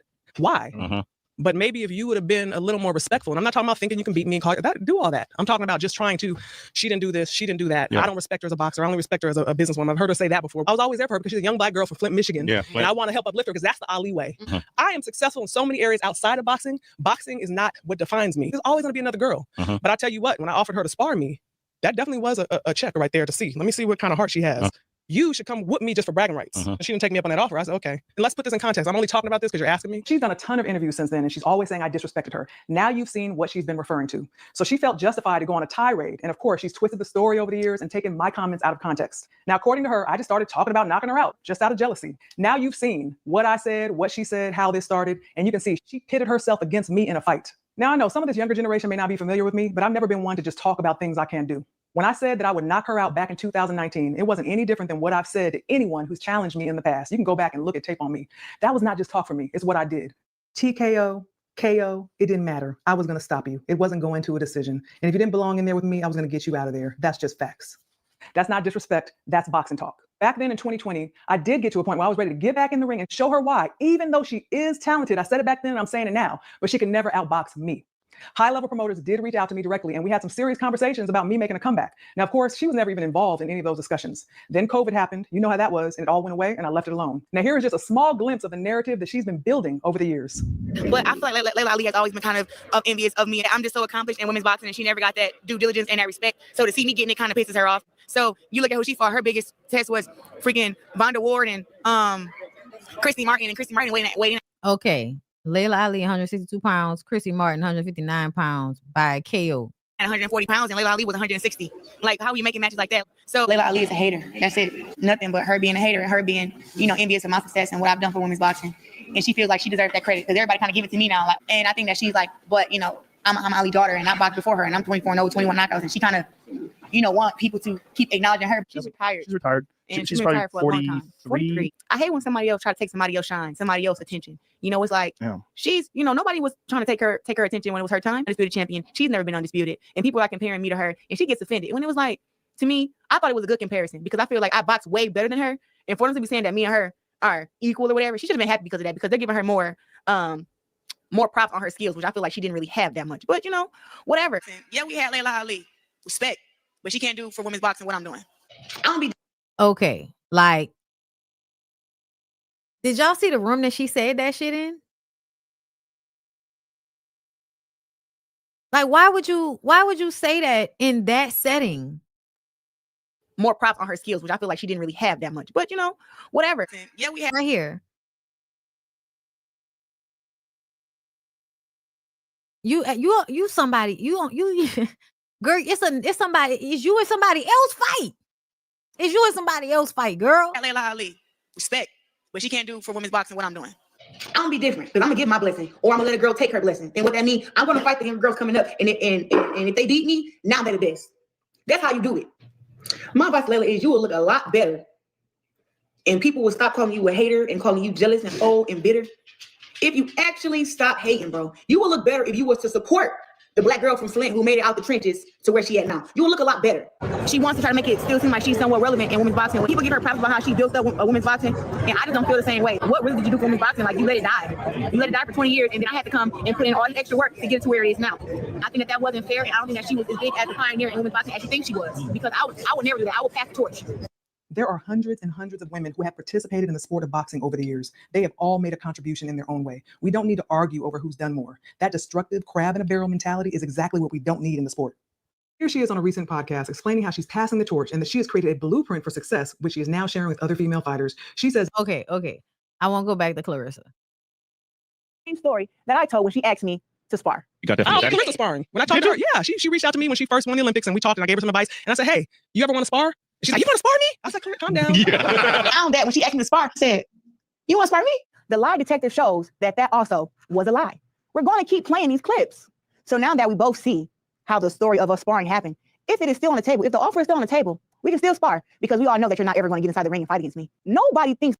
I still don't feel like she proved anything in that moment. What were you trying to prove exactly? What did she lie about?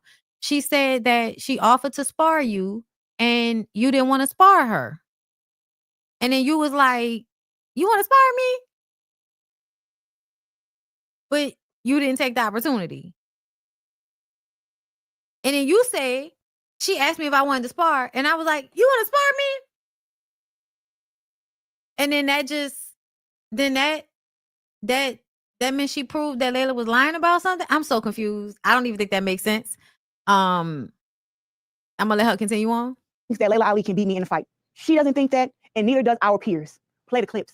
Clarissa Shields. I don't think there's really any question that she's the best women's boxer today. Of all time. All time. You put over Layla Ali? All time, and I love Layla. Wolf? All time. Coal miner's daughter? All time. And she's the best fighter fucking in the world, bro. Yeah, There's nobody better than Clarissa as a woman, bro. I don't give a fuck who you name. Nobody is coming close to her. Yeah, 2 Olympic gold medals, bro. So if that's the case, if this girl was a man, she was a man, bro, you know how much support niggas have of her. Like, the whole boxing world have crazy support because she be Floyd Mayweather, bro. There's no comparison. Damn. At all time. I love Layla too. Yeah. But ain't nobody coming close to Clarissa. Right. 2-time Olympic gold medal. Yes. 3-time. Okay, so here's the thing. I feel like I don't know boxing like that. I'm not gonna pretend to. But when they keep saying that the reason why she's a much better fighter than Layla is because she has Olympic gold medals, but women's boxing wasn't in the Olympics when Layla was a fighter. So that automatically, because I'm trying to understand, just because you fought somebody in the Olympics, does that automatically make you better than another fighter that fought other people but didn't actually get a chance to try to be in the Olympics? Like, I don't know why he's saying it to this degree. I would want you to tell me technically, like, she just punches harder, she fights faster, like, you know, she's quicker in her body movements. Like, I would want you to tell me something that actually would make sense physically to me, because you saying it because she won 2 Olympic gold medals. I'm like, you act like Layla actually went and fought in the Olympics and just didn't win any medals. Like, I don't think it's the same thing. So when he says there is no comparison, I hope he means there is no comparison because they fought at 2 totally different times. So the things that are available to Clarissa to prove how good she is, like, is different than what it was for Layla. I understand that the Olympics is best of the best, but you can't test if Layla is the best of the best if she didn't actually get an opportunity to try to be in said Olympics. That's the point. And so because you fight people from all over the world and you fight the best of the best in rings on pay-per-view too, bitch. Like, that don't just happen at the Olympics. That also happens at pay-per-view fights. Like, you fight fighters from all over the world all the time. So I know I don't know a lot about it, but I know enough to know that American boxers fight people from out of the country all the time. And I would assume that the people that come here to box probably have fought the people from where they are as well and become the best over there and come over here and fight, because that's usually how this shit works with Americans, you know. So I'm so confused about this comparison about who's a better fighter when it's not like Layla. It's not like Layla actually tried to get into the Olympics and they was like, you're not good enough. Like, no, there was no women's boxing in the Olympics when I was a fighter. Female boxing in the Olympics started in 2012. Yeah, and Layla had stopped boxing by then, if I recall. So because Layla in the latter years of her life didn't want to try to go and be in the Olympics, we gonna act like that means that at her prime, Clarissa is a much better fighter. Yeah, I don't know. I feel like that's kind of some weird shit to say. But okay. Undisputed? Yes. Well, how many weight classes she did? 6? Even Muhammad Ali's grandson says that I am the best female fighter of this era. Here with my boy Nico Ali Wash. Of this era. Of this era. Girl, yes. Of this era. This is the era right now. Layla is not in this era.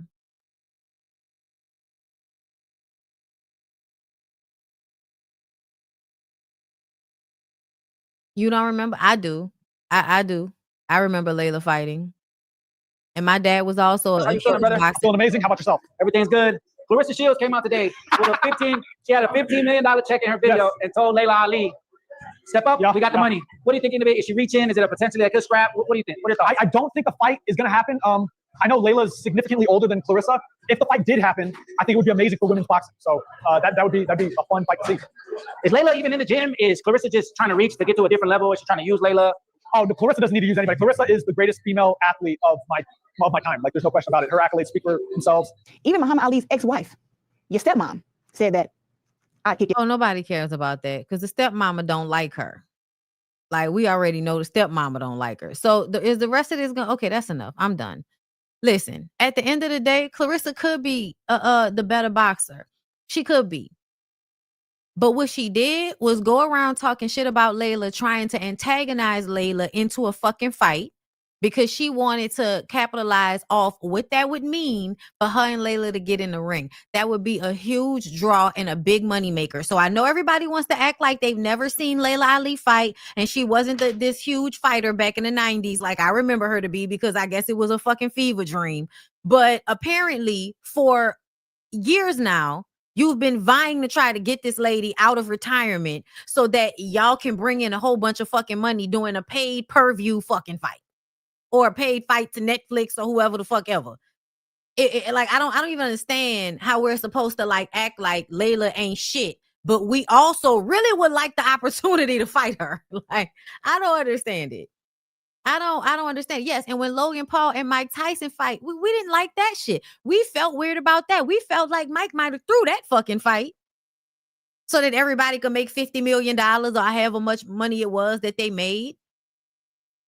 But I think it's really weird for y'all to, like, you know, take this very regressed young woman's mentality as a fact. Like, it doesn't even fucking matter. I do believe that if Layla had not become the success that she did, I don't know if other female boxers would be able to get the same success, because it always takes the people before you to make motherfuckers know that somebody will pay to see you.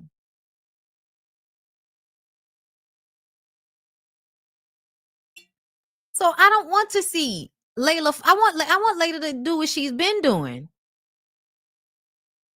Home, you know, the home decor and food and all of that network. Bitch on Food Network. Okay? Bitch on HGTV right now. Almost 50 years old. She do not need to fight this special ass bitch. No, she don't. This hoe might have crack strength. No, nobody need to fight her. Now, if Layla was 30 something, 40 something, we might be having a different conversation. And I mean early 40s, like 41. But if I recall, Layla got to be in her 50s at this point.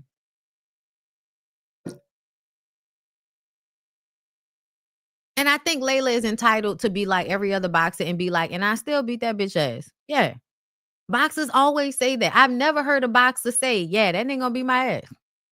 Sure of it. He's gonna beat me. Nobody says that shit. Like, the fuck? This is very weird, y'all.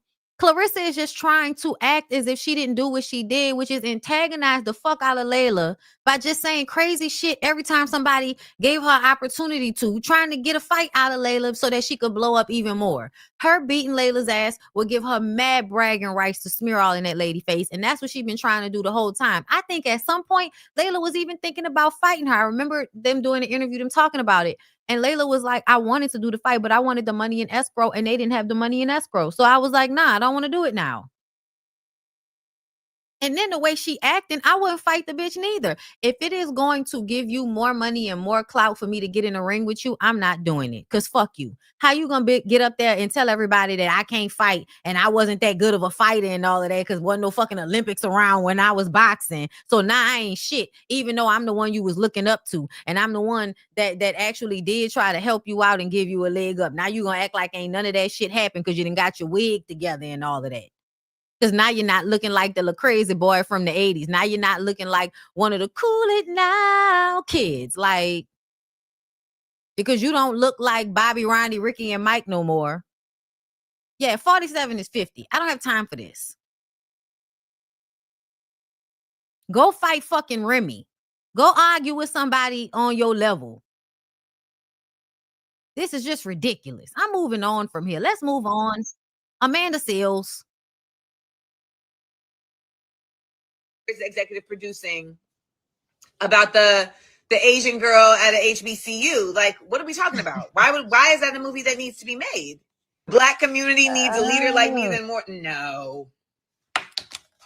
What is the Black community?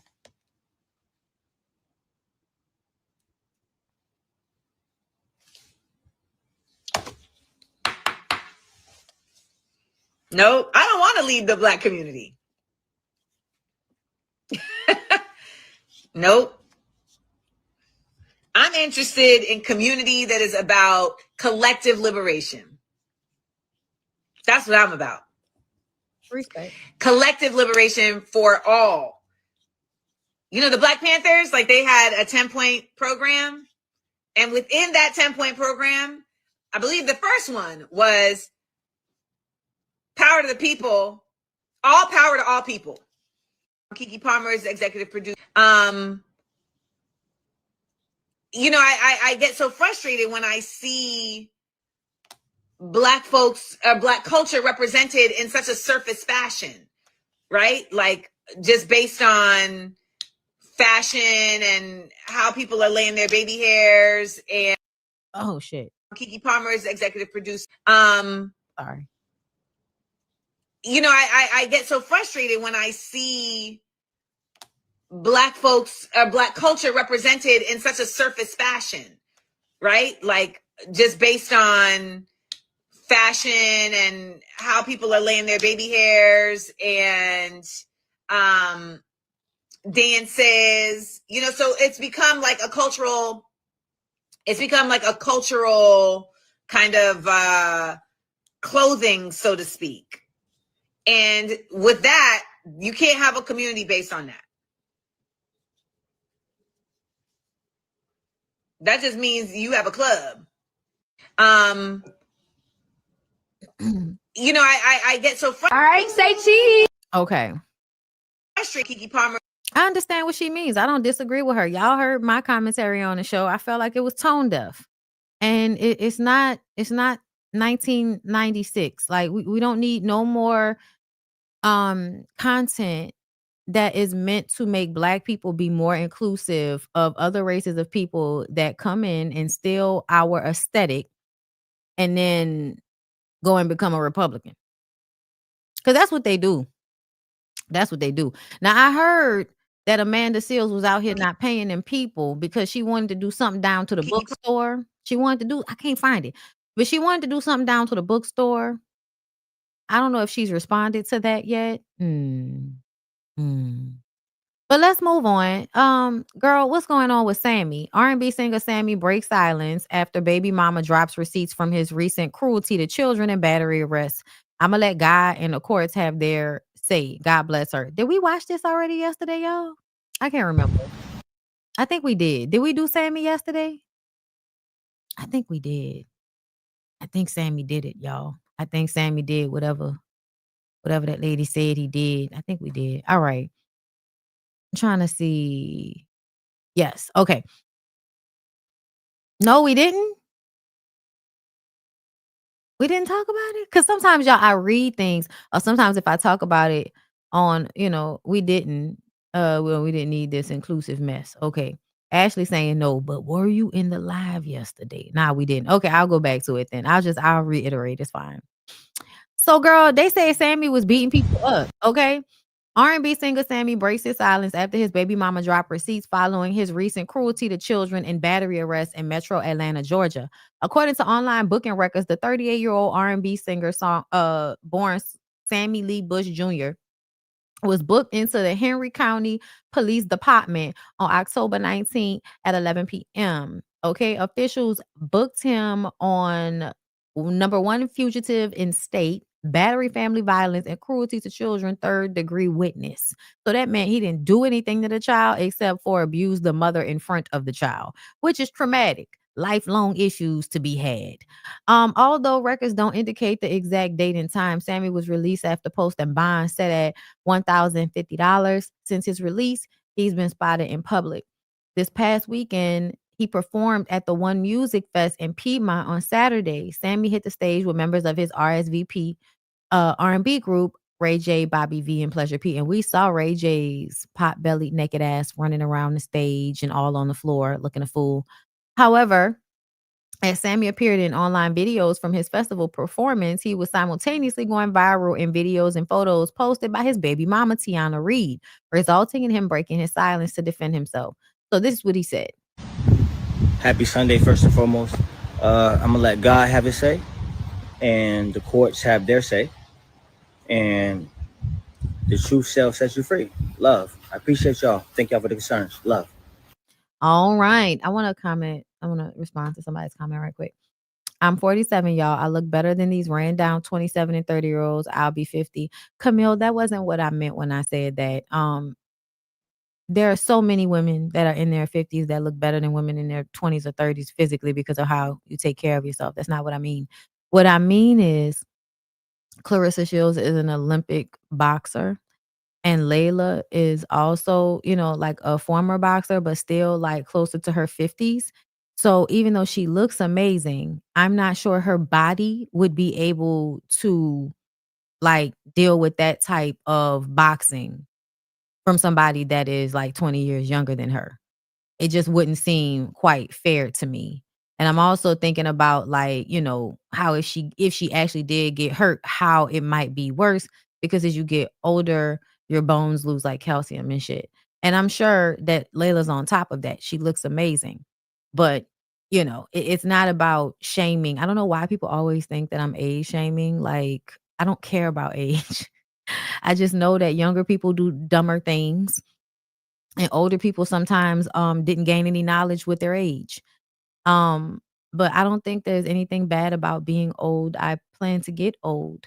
And I hope I'm still in great shape when I'm old. And the women that I look up to have always been older than me. So yeah, I don't know why people always, because I had this kind of like whenever I say old, it's like they think I'm saying bitch. I don't know what be happening with my aunts when I be like, with y'all old asses. You know, I'd be like, oh, I might say old for some whatever reason. Everybody get mad. I'm like, why are y'all getting mad? Like everybody in here is 60 and 70, and I am almost 40. I can't call y'all old. What the fuck is old if y'all not old? Can you tell me? Do you want me to use a new word for it? Come up with a new word for old so I can call y'all that. But stop being mad. And then they change. They being petty, y'all. They be petty. So y'all know we play cards once a month, right? So why they gonna change the name of the text thread to old? I said, what the fuck? Talking about that was just because this was our old shit. Girl, I don't want to hear that shit. Okay. I call myself old, and every time I say with my old ass, then I gotta hear somebody telling me you not old. And then when I call somebody that is old, everybody offended that they being called old. I need y'all to get y'all fucking life together. Old means you are up in age, meaning you are older than me. When I say I'm old, it's because I'm older than somebody. I'm older than I used to be. Stop taking this fucking word so personal. I'm just talking about in general. Right. Let me use geriatric. Vintage. You want me to talk about you like you're a motherfucking leather bag, bitch? You're vintage. That's too much words. Old is just easier to say than vintage. That's 2 syllables. I gotta go through 2 syllables to say old, which is basically like a grunt.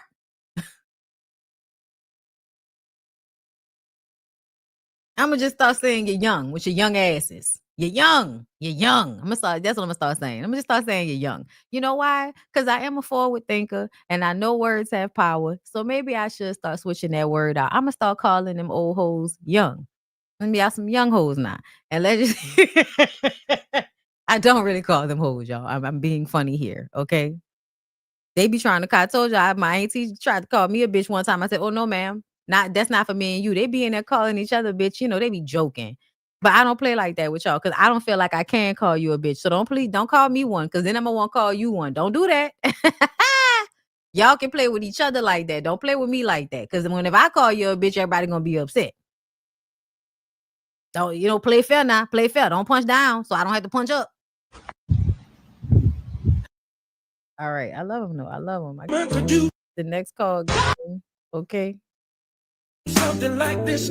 Y'all saw if y'all follow me on Instagram, I had posted because I had my drone, so I had posted a shot flying over the table of us playing cards. It's very serious. Okay, I lose all my money. Bonnie's telling her auntie that she not one of their little friends. No, for real. That's how I feel. Bitch. We are not on the same level. Don't talk to me like that. Y'all don't like that. That shit go 2 ways. That shit go 2 ways. Do you hear me? If you want me to respect you, you gotta respect me. If you don't want me to call you a bitch, you don't call me one. Okay? I might call my friends bitches. We on the same level. Don't you call me no goddamn bitch.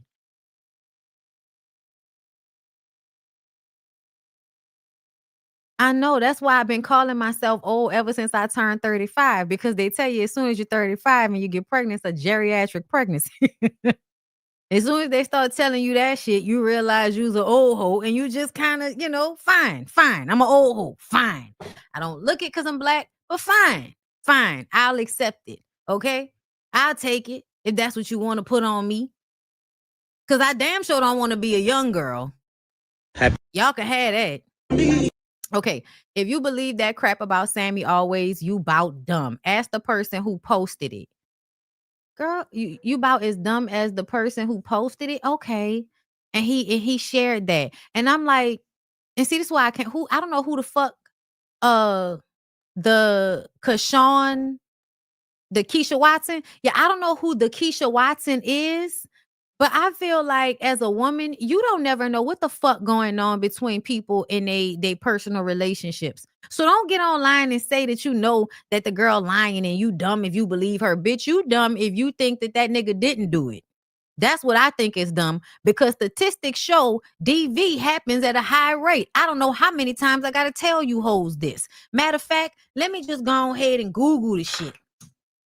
Okay?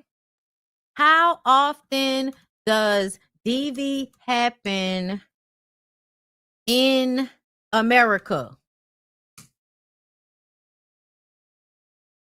Bitch, AI. Got me looking for sources right now. In the US, about 20 people are physically abused by an intimate partner every minute.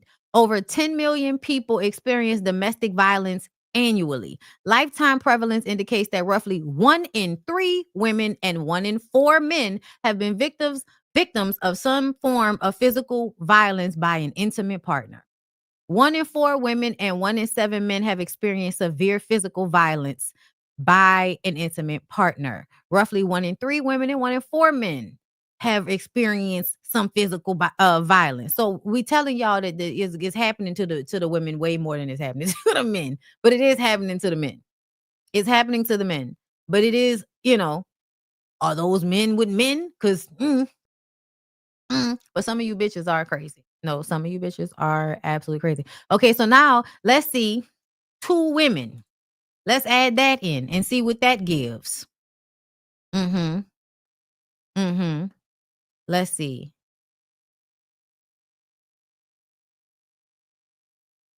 They're giving me sources instead of answering me.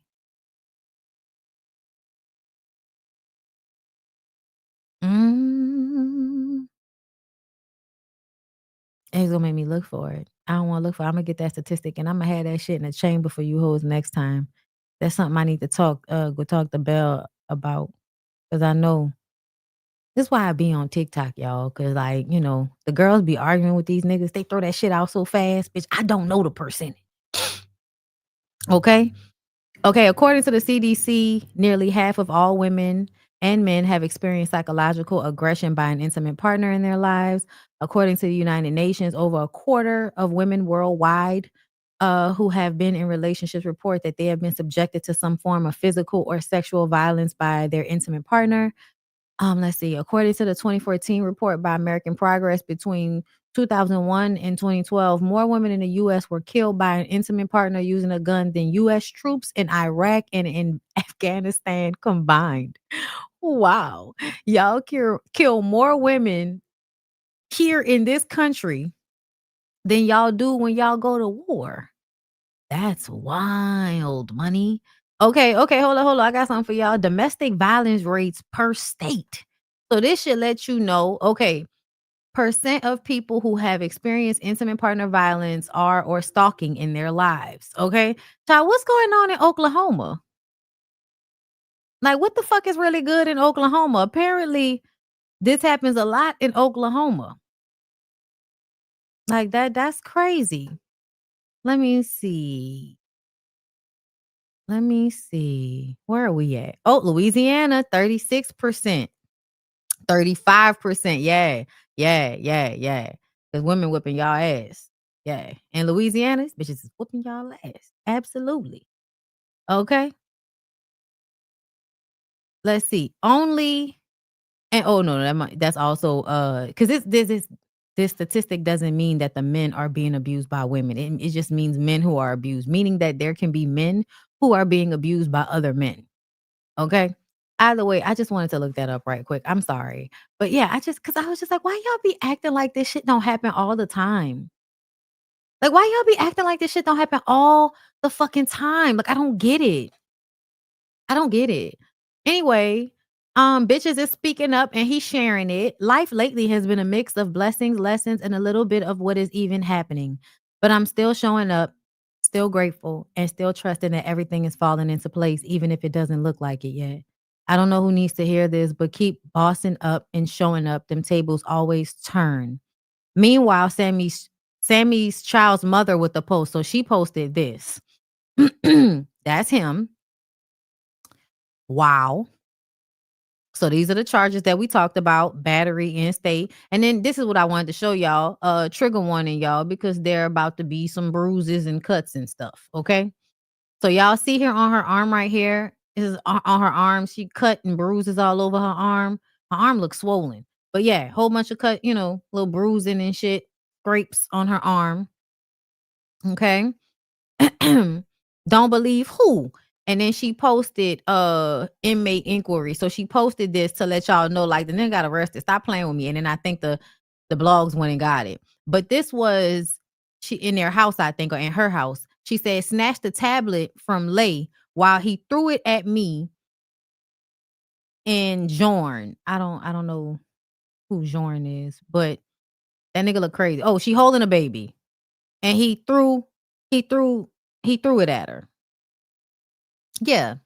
I know y'all feel like he just threw no, you don't just throw no shit at no woman holding no baby. Listen, the older I get and the more I'm with a man that knows how to control his fucking emotions, the more I realize how crazy my upbringing was and how crazy motherfuckers is that act like this. And people act like these little instances of aggression are like not that big of a deal. And it actually is, because it's always an indicator of a larger problem. But yeah, what you did, and then he's standing there with no shirt on, like you throwing shit. Why would you ever think it's cool to play with me? So I don't know what this is, but this seemed like a video that she didn't post but wants to post. So she might be threatening him with this. Because I'm like, I don't know what we supposed to derive from that. She said, not posting it for real.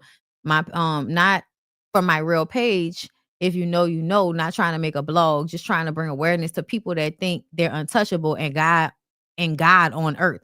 And listen, a lot of men who women find attractive, they feel that way about themselves. It goes to their head very easily. Like all of these R&B stars and shit, all they take is for two bitches to be in a crowd screaming, and now they think they the finest nigga walking. Ugly niggas have entitlement and self-esteem that doesn't make any sense sometimes. So please understand that he might have this mentality about himself, because why the fuck did you throw that iPad at her? This was him getting arrested. Her eye looks swollen. So yeah, she might have got hit in the fucking eye. Might. I can't really tell, but it looks swollen. My phone on 10%. I'm about to enjoy the show, but please know that I'm not done bringing light to violent and narcissistic men who says nothing can stop him, which is cool. Not trying to stop you from singing sad songs at 38, but people need to know the truth behind this fake quiet church boy, which that's normally the case. Like, that's normally the case. Oh, I think my neck is sprained. I need to go to the hospital. Are you going to get Jay at all? Why do you want a nigga that just sprained your neck to take your baby somewhere? I need for y'all, and I feel like it's not just y'all fault, because women, people around y'all family members, like everybody around you will try to make you feel like you should let a nigga that abused you be around your child.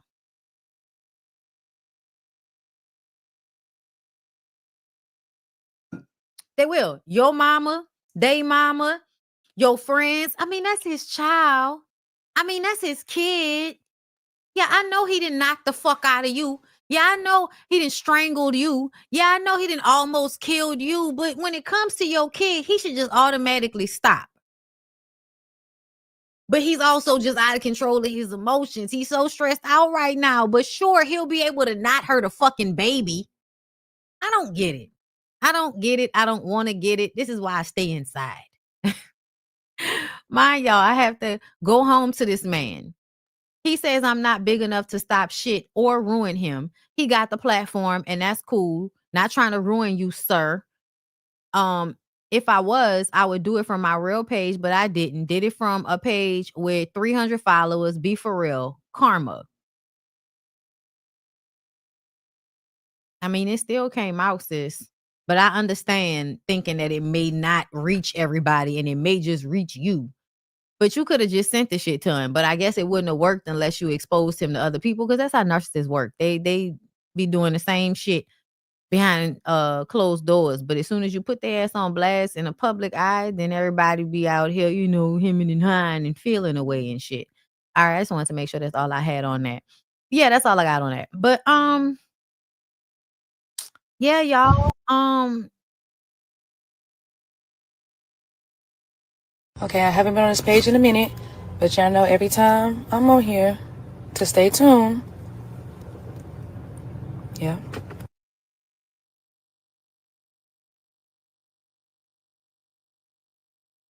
Lord. And somebody said y'all both whipping each other ass. Good night. That's what is. Why would that be what it's given?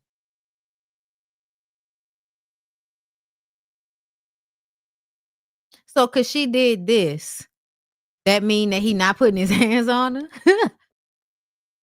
and this automatically means she beating his ass too. Okay, I love how y'all came to that conclusion. It's obvious the nigga been talking shit to her for a while, which has gotten her to this place of feeling like, okay, nigga, I'm on one too. I never understand why once y'all see that a man is abusing a woman, y'all get mad at the woman for getting mad when she's being abused. It's like y'all expect for the woman to be like sad, but not angry that the man has done something to her. And a lot of the times women are angry. They're mad that you put your hands on them, that you're hurting them. They're mad about it. And so if you act like you're angry instead of acting like you sad, now that means that you're a liar, because apparently you have to act a specific type of way in order for bruises and shit on your arms to mean that this grown ass man that's probably stronger than you did something to you. Versus y'all want, like, because y'all are creep. We don't have any evidence that something was done to him. He got arrested. He got the charges. She showed the bruises, but now they're beating each other's ass. Listen, unless they on TikTok doing it and I just don't know about it. I'm trying to understand.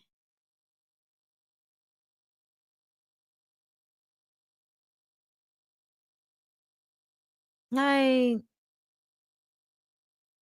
that's crazy. Cause first you called her a liar. And now you're saying that they fighting each other.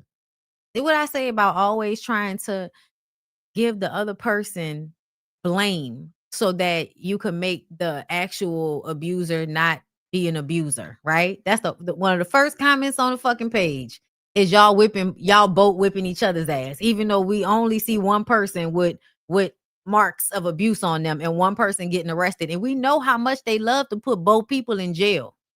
They love to put both motherfuckers in jail. They get paid either way. They love to put y'all in jail. So if this was a situation where she was also beating his ass, why wouldn't they have arrested them both?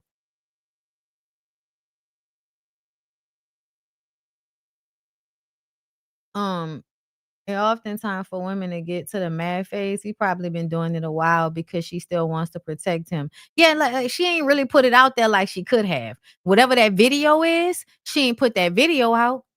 Whatever that video was. So yeah, I don't know the situation, but I don't like the way y'all create scenarios based on nothing. Let's move on. Girl, did y'all see this? Ray J says Suki Hana is the love of his life. And I said that Princess must have pissed him off. Princess must have pissed him off. Currently, I'm finna go suck me some dick. I bet you I come out this hotel with a wig on my head. A lot of y'all hoes like to be judging, baby. Who, when you pretty, you gonna move how you motherfucking move. Bitch, I ain't got a wig. So currently, Y'all don't be like Suki. Don't suck dick for wigs. Find something else you like to do. And make money from that and then buy wigs. And only suck dick if you want to. Not because you need a wig. Don't suck dick for that. Maybe like the dick. Suck it because you like him. Because you're going to get ate out before or after. I don't know. But don't just do it for a wig. That just seems... That's too... But I wonder if she was talking about him or she was talking about her boyfriend, because everybody say that she really with that nigga that she threw up on. That's what they say about her. They say she be pretending to be a hoe. And I'm going to tell you, I don't know if she's ever been fucking other people besides her boyfriends on her OnlyFans, but I've only seen her playing with her own shit. So I don't know. Maybe y'all know and I don't know. But yeah, Suki Hana talk like, you know, them old mamas from the 90s and shit, you know what I'm saying, that had to go and like do sex acts for just specific things. Like, girl, I think she lying. That girl ain't going to suck no dick for no wig. She just saying stupid shit. She ain't doing that. I wanted, you know, speaking of people that's just online acting a fucking fool. You want to beef with me? Are you sure? You should even got to beef you more. Let me. Y'all.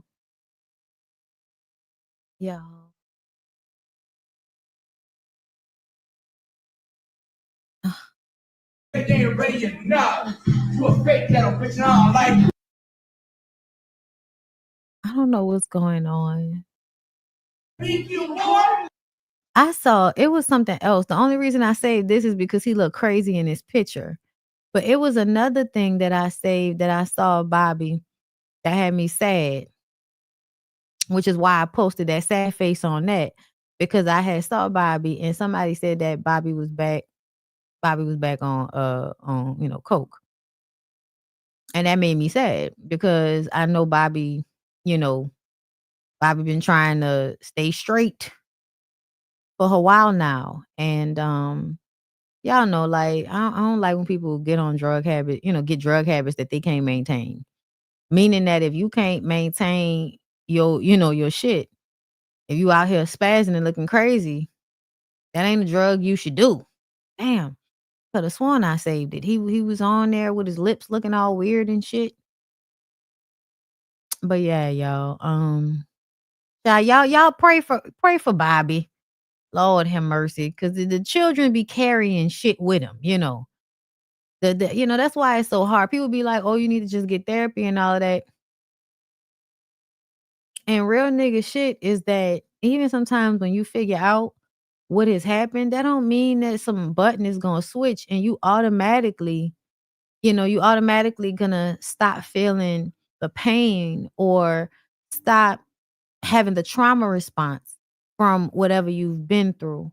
And, you know, that's why I go so hard for the kids and shit. Cause it's like, if y'all could not fuck these kids up, that would be awesome. Cause it's way harder to fix this shit on the back end. Seriously, like, it's really like, and you got to know the reason why. A lot of the reason why is because Bobby was, not only was Bobby, like, I think passed around as a kid, like people weren't really taking care of Bobby the way they should have, based on like his dad being in jail. I don't know what the situation was with his mom, but I feel like Bobby wasn't like well taken care of. I feel like Bobby was neglected in some way. But and he said, oh my God, like, because you know you was somewhere high looking crazy. But anyway, you like, you know, he another one that like attention. But I feel like, you know, Bobby is the way he is right now because y'all didn't accept him being gay when he was younger. Because he grew up around ignorant ass Miami people that probably said a lot of fucked up things to him as a kid, because he probably always showed as effeminate. He always showed like, these kids, y'all know these kids be gay. I don't know why all of a sudden y'all make it seem like we can't say these kids be gay. Kids be fucking gay. Okay? The kids be gay. We know they be gay. And then y'all try y'all best to beat the gay out of them. And I think that's what y'all did to Bobby. Now Bobby got to deal with his on and off cocaine problem that helps him feel better about himself, because y'all didn't, you know, implanted into him to feel bad about who he is. That's why he got to do all of this shit. Niggas that do all of that extra shit and all of that, that comes from a space of feeling like I am rebelling against the fact that you won't allow me to be who I am.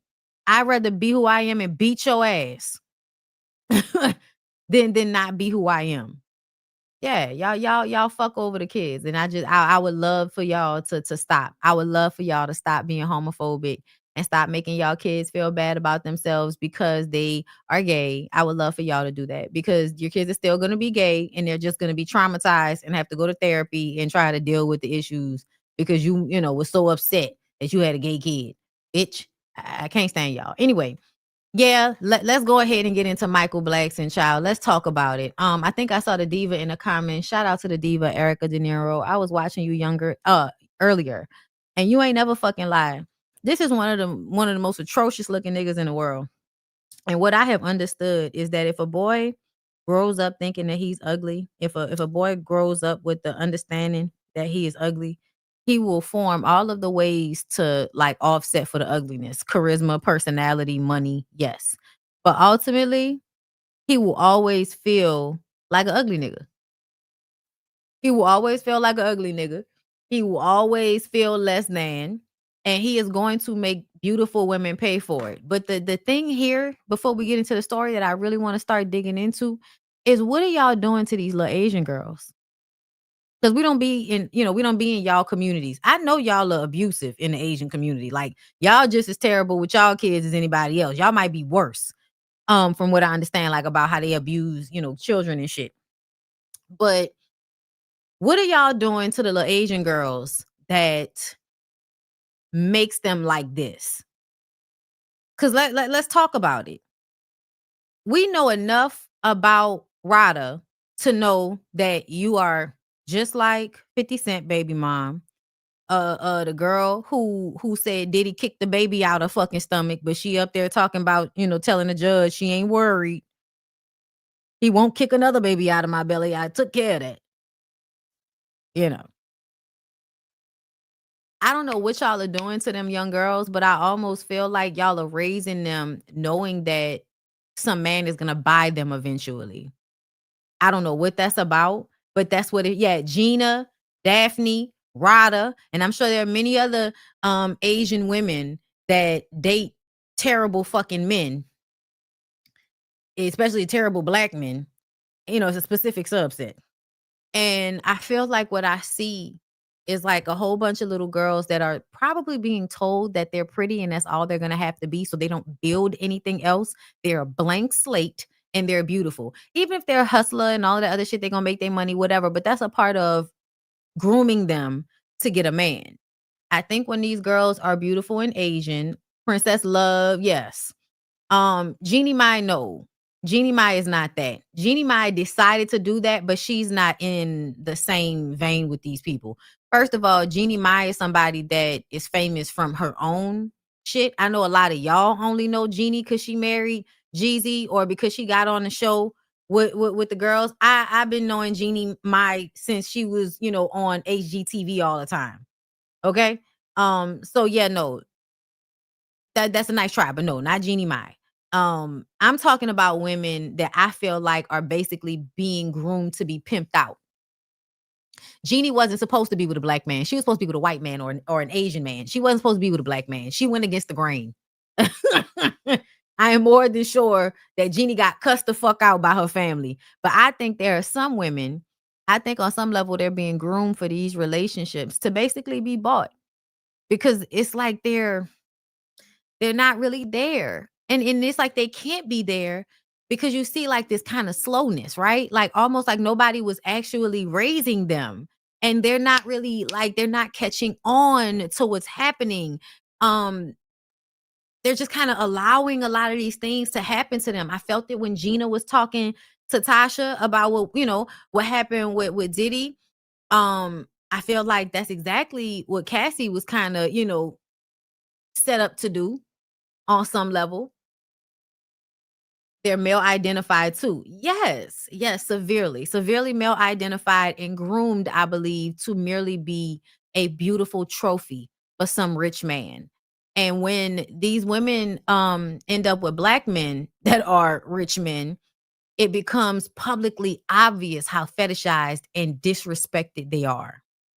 Because the truth of the matter is, Michael Blackson probably only dates women that look like Rada because he's trying to fix his blackness, therefore his ugliness.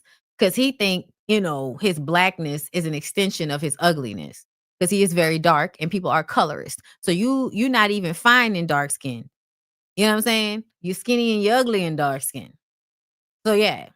You growing up with a lot of the world isn't fair to me, so I don't have to be fair to anybody else. And I for damn sure don't need to be fair to a bitch that came into the world beautiful.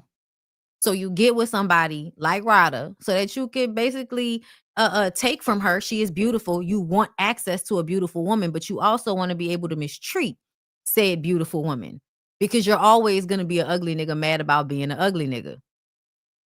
And because all she's meant to value is finances and I don't know, maybe dick. I'm not even sure. But either way, girl, you're okay with being played and disrespected over and over again. So Michael Blackson revealed on IG that he fathered a child around the same time with his fiance. He fathered a child around the same time his fiance was pregnant with their son Michael. He says the woman who gave birth to his latest son, CLIQUE, has been a friend of his for 5 years and gave birth less than 2 months after his fiancee Rada. He also reveals that he and Rada are no longer together as a result. 4 days prior to the reveal, Rada posted a video of their son Michael with an apology for bringing him into a world and situation he didn't deserve. Well, bitch, you had years to get away from Michael, so I don't want to hear that shit. Michael said, "Good day to all my family, friends, and fans. The last few months, God has blessed me, but in blessing me came a lot of pain. 2 months after Rada gave birth to little Mikey, a female friend I've known for over 5 years also gave birth to my son, King. King Kwaku Blackson. That's his real last name. My God, today. My 2 boys has brought so much joy to my life, but also caused me to lose my fiance, Rada. Mikey and the only reason she was his fiance was because she wanted that so badly and he wanted to keep her. So he decided to give her that. But who the fuck wants a pity engagement? That's just pathetic, sadly enough. Mikey was born Tuesday, June 17, 2025, and Kwaku August 6th. My apologies for waiting so long, but I didn't know how to do it because apparently it's so hard to tell people the truth. My my older twin, especially when you already in an open situation, like that girl know you was cheating on her. We've seen y'all relationship on so many reality shows. We know that you're always sticking your dick somewhere else. So it's so fucking weird that you can't tell everybody that you impregnated both of these people at the same time when they know you fucking more than just Rada. That's crazy. I love my kids and I want to thank God for bringing me 2 more healthy boys. My apologies to Rada and I hope she forgives me for the pain I brought her. I'm going to be the best loving father in the world to avoid turning into Nick Cannon or Elon Musk. I'm only dating women that ran out of period or had a hysterectomy. Always got to be funny. Always got to be funny. I'm sure he's so happy that he's created, these less melanated half Asian babies. And this is what Rada said. My beloved son, I want to begin by saying how deeply I love you. You are my greatest blessing, a light that has brought meaning and purpose into my life in ways I never imagined. But I also want to share something from my heart, something honest. I'm sorry for bringing you into a world and situation that wasn't what you deserved. Had I known the truth sooner, I would have made different choices to ensure you were born into a more peaceful, loving, and stable environment. You deserved that from the very beginning. I feel like you're acting like if you would have known he had gotten another woman pregnant, that meant you would have been in a stable situation, where the truth of the matter is any relationship that you ever had with Michael Blackson was never stable because Michael Blackson is not stable. He is not dependable. He is somebody that comes when he wants to come. He doesn't give a fuck. He's going to do what he want to do. And if that means hurting you, disrespecting you, then that's what he's going to do. So I don't know why you feel like the other baby is the problem. The other baby is not the problem. The relationship was always the problem. You ever thinking that you were going to have that with Michael Blackson as a fucking father of your child is still showing how slow and delusional you really are. Even though I can't change the past, I promise you this. Now that you are here, I will do everything in my power to give you the life and love you deserve. I will fight for your happiness, your safety, and your sense of normalcy. I want to grow up seeing and feeling what healthy. I want you to grow up seeing and feeling what healthy love truly looks like. Love that is kind, respectful, patient, and whole. You will never have to question whether you are loved or wanted because you are both. Completely and unconditionally. My love for you is steady and unbreakable. You are my heart, my reason, and my hope for better days ahead. I love you. Kyer. Is that how you pronounce it? Kyer? Okay. Well, you got your little black baby out of it, so you should be very happy about this. But this is not surprising at all. It's just not. So he apologized and then she responded. I don't normally respond, but let's just agree that that was the most pathetic post or apology ever. I'm walking in peace, guided by God's grace. My energy belongs to my 4-month-old son, not to negativity. People always tell me they are embarrassed for me or it's getting embarrassing at this point. But for me, when love runs deep, you stop seeing the man and start seeing the boy who just wanted to be loved. And that's what breaks you. I didn't just love, I understood the pain, the innocence, the child in him. With that said, I take full accountability for staying in the circus too long. His type was never me because I'm a real woman. This is what happens when you hold a man down 100%. Oh, girl, I hope y'all will stop doing that. Stop riding and dying and holding niggas down and all of that. Stop that shit. Because holding them down to me sounds like they're about to put even more imbalance in this relationship. And I'm supposed to stay steadfast in the relationship no matter what I'm getting out of it. That's fucking crazy. Let me see. You said Claudia said something. Hold on. Let me respond to this, and I'm gonna go find that. Okay, so first of all, I want to say this because I feel like this is what happened in my household, and I just want y'all to stop doing this. I want y'all to see people for who they are and stop creating an image of them. You need to separate you being a empathetic person and understanding how somebody has been hurt. You need to separate that from the fact that how are they showing up right now and how are they caring for me? It is not your responsibility to re-raise Michael Blackson because they failed him as a child. It's not your responsibility to re-raise him. Once we all realize how our parents have fucked us up in one way or another, we have to re-raise ourselves.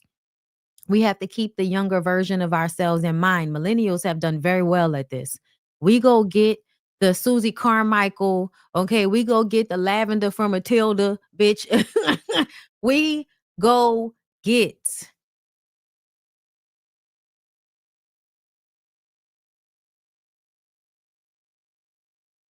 We go and get the child version of ourselves and bring them back with us. And that means we have to reparent ourselves. Okay? Doesn't mean that our parents meant to fuck up. It's just what happened. Okay? And so what I remember most was always keeping in mind, and I wish y'all would never do this to y'all children again. And I don't think it was done intentionally, but if I could say anything to people that have children, please don't do this to them. If you have an abusive partner, when you rationalize the abuse to the child has not even developed their own sense of self. So that means the child is, when they're a child, they're supposed to be developing their own sense of self, their own boundaries, their own feelings about things. I was not supposed to, I'm the child right now. I'm not supposed to excuse my father's behavior because we're all thinking about how terrible his dad abused him. How are you raising me to care about him as a child and not care about myself as the current child? Like, please don't do that. Please do not do that to these kids. The kids deserve to be kids. The kids deserve to be the ones that are figuring it out and fucking up and making mistakes and you know, being aided in that endeavor. They're the ones that are supposed to be parented. Any adult out there needs to parent their fucking selves. That's a part of being an adult. You got to parent yourself. Because when these kids are really kids, they don't have an opportunity to be the kid all the time. And I feel like, especially for me, it's so frustrating because I have to question my own experience because of what it looked like to people. Because it looks like people are taking care of you. It looks like people love you and they spend time with you and they support you and, you know, they dote over you. Like, it looks that way. But in these moments where I feel fear because y'all are out of control of yourselves, I am not being treated like a child. I am being treated like less than human. And I just have to deal with this until you're ready for it to be over. And I feel like that's really as simple as how a person talks to you. And I think that enough women, especially enough New Orleans women, y'all need to get y'all life together when it comes to this. Y'all are not supposed to be talking to each other all rough like that. Y'all not supposed to be calling each other out y'all names, cussing each other out, screaming and hollering at every fucking instance and aggravation. Y'all are not supposed to be disrespecting each other as a way of dealing with each other when y'all are in conflict, especially not in front of children. But y'all do this. We in New Orleans, this is what the fuck we do. And I know. So understand that when you talk to each other fucked up and disrespectful like that, what that breeds. Because you might act like it don't hurt your feelings and it ain't nothing. But I remember being a child. And whenever a slug was thrown my mom away verbally, I felt it. Anytime somebody said something little slick, y'all, I grew up feeling so defensive and feeling like it was my job to, and when I tell you to the point that we could be on the elevator, let my mama speak to somebody and they don't speak back to her the way I want to strangle the person.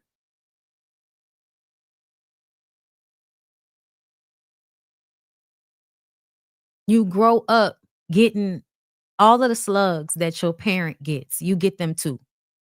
There's not especially for like girl children. If you close to your mama like that shit, boys too. Like if you close to your parents like that, you are around when these things are said and done, which most of us are. You getting the slugs too. That's why, you go on to have all of these issues as adults because whatever was going on in the household is still happening to the kids. I don't know why y'all think that the shit that y'all are doing and going through in these households is not affecting the children. The things that you go through in your romantic relationships, whether it's the baby daddy or not, it will affect your kids. It's very important to pick somebody that is not going to tear you down in front of your child. So I don't want to hear about the child in him. And I'm glad that she got out of the situation, but knowing Ryder, she might be right back in that situation, knowing her. Because it's been years of this shit. And her face looks weird. I don't know what's wrong with her face, but her face looks weird. Now, where did Claudia, you said Claudia post something somewhere? Is that the other girl? Another light-skinned girl. Okay, not an Asian, but a light-skinned girl nonetheless. An adorable little baby. Adorable little babies from and they say ugly people make beautiful babies. They say that all the time. Let me look because I'm sure maybe it's on site. Got what Claudia said. Let me look in the comments. Did anybody tell me? Okay, no. All right, let me look.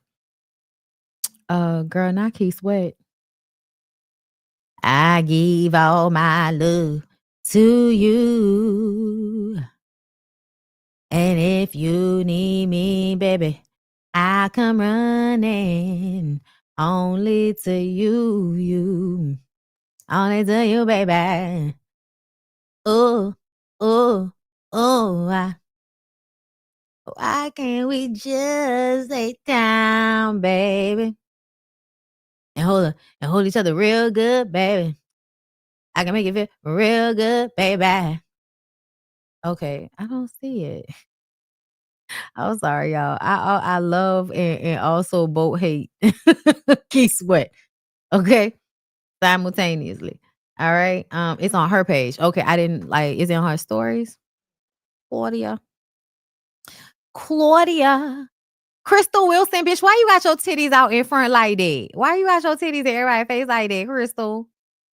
Yeah, I follow Crystal. I be seeing her in her kitchen acting a fool, girl. Funny as hell. I enjoy it. I like when women look like they free. You know what I mean? Like they should, like they almost low key. Might be ready to be committed. We don't really know. I like that they're free. Welcoming our friend back to the streets by Claudia. Oh, wow. Welcome, welcome, welcome, welcome back. Bitch, don't fall. Oh, wow.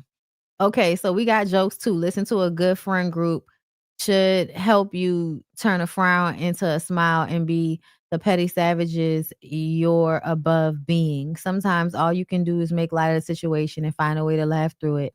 Everyone tag a friend. You can't wait to welcome back. Oh, this is cute. It's like riding a bike. Why is you making a crazy eyes? That shit is hilarious. No, don't do it, Rada. No, who is this bitch? Who is this bitch? They're not good examples. Look at them. But look, Rada, the streets are so much fun. What are y'all in Fort Lauderdale? Them fucking streets ain't that fun. Nah, they probably in Miami. All right, we're in the street. Let's go. Let's go. Let's be in the street. Okay. Y'all fine. I'll tell you that much.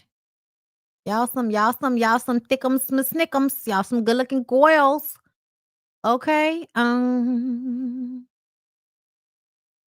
Good looking girl group. Is this it? Okay. A friend appreciation post to our girl Rada Darling, who I'd like to summons all of the ladies in this video to send some love to. Rada, you are always the one bringing positive vibes and laughter to us, and now it's our turn to return the favor. You're an awesome friend, mother, and supporter of others. You show up for everyone and put others before yourself. Up until recently, I never saw you not smiling or laughing. Your happy energy is contagious, and you always make the trips and outings so much better. Just wanted you to know your girls have your back and love you down. Whatever you need, we got you. By the way, we have an amazing friend circle and not bad to look at either. All amazing women with hearts of gold. I love that. That's what's up. That's what's up. Was that it? I think that was it, right? That was really nice. Still cracking up over yesterday's Tony remix. Listen.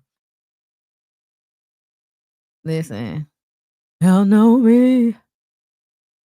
I don't need no introductions and shit.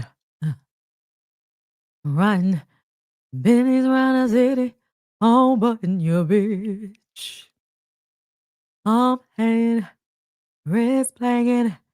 Just stunning shit. Drop the top. Baby. Block is hot. Baby. Stay bumping your bitch.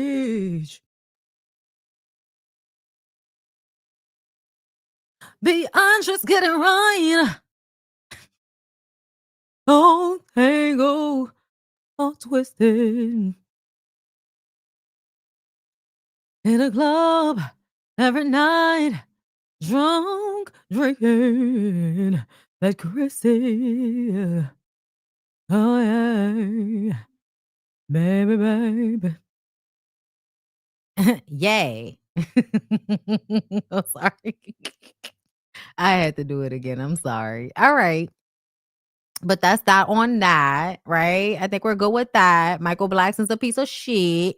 Rada shouldn't have had a baby by him, but we're glad you have a baby that you love. And listen, I'm standing 10 toes down on the fact that I don't give a fuck what y'all talking about. I don't give a fuck what y'all talking about. It's still cash money. I don't care that y'all think that I don't know what y'all are like. I don't know what y'all are gauging it by. Like, I don't know what y'all are testing this by. But I'm going to tell y'all, the reason why I said Cash Money won is because of the songs that they played. I don't know what reason y'all think that No Limit won. Maybe it's just because Turk said it. I don't know. But to me, just because a Millie was a down moment doesn't mean that No Limit didn't have several down moments, or at least 2 down moments before that. But if we going song for song, it was a tough one. But in my book, Cash Money still won that. I don't give a fuck that Snoop Dogg came out and cameo in a ponytail talking about fuck them other niggas, cause I'm down for my niggas. What? I'd have been more excited if Monica would have came out and did it.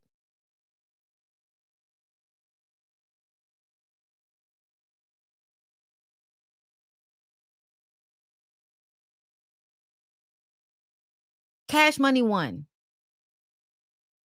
I don't know what else anybody else is talking about. Fashion choices, no limit, sure. The amount of motherfuckers, no limit, sure. The hits that were played in the playlist, Cash Money, stop fucking playing with me. You know, I forgot who else No Limit don't have. Okay, I don't want to hear about Rapper Fontaine. They don't have Manny Fresh. They don't have Manny Fresh. They don't have Manny Fresh. They don't have Manny Fresh. I'm arguing every day, all day. I don't care what nobody talking about. I was going back and forth with my husband because he like, that's because you young and you know, you younger. And so you wasn't on No Limit like that. Guess what? I don't give a fuck. I know the songs that were being played.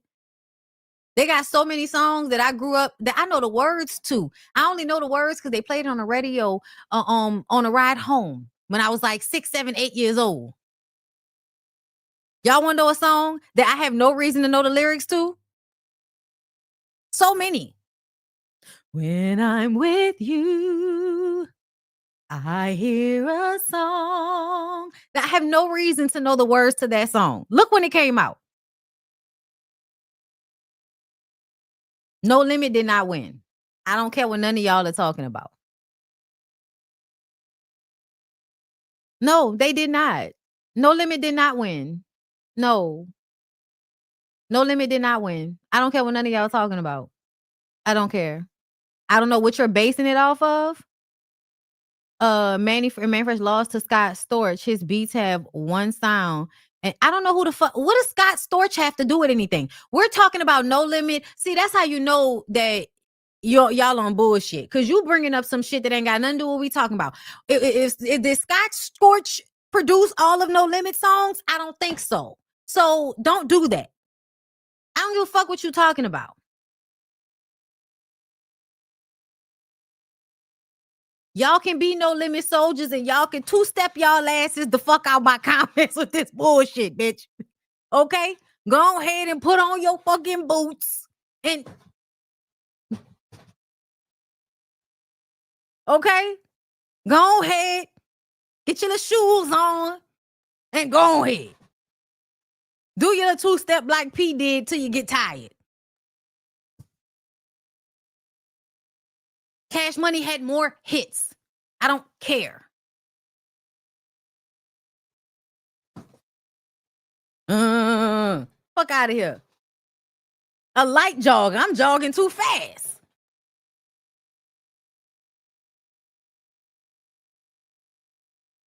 I don't know what nobody talking about, bro. I don't know. I haven't heard anybody give me a real reason for why y'all think that No Limit won, except for the Amelie part. Besides that, I don't want to hear nothing about y'all thinking that P is a better, leader. That's bullshit too.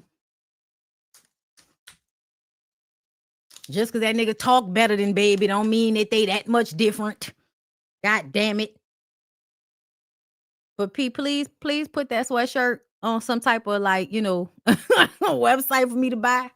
Okay, we would love for you to mass produce that No Limit sweatshirt you had on because I would purchase one because deep down it don't matter. I love both sides. But when it pertains to who won the verses, who had the most hits, who had the most songs that everybody knew, I need for y'all to stop bullshitting with yourself. I really need y'all to stop bullshitting with yourselves. Because this is not about me. This is about you. You bullshitting with yourself.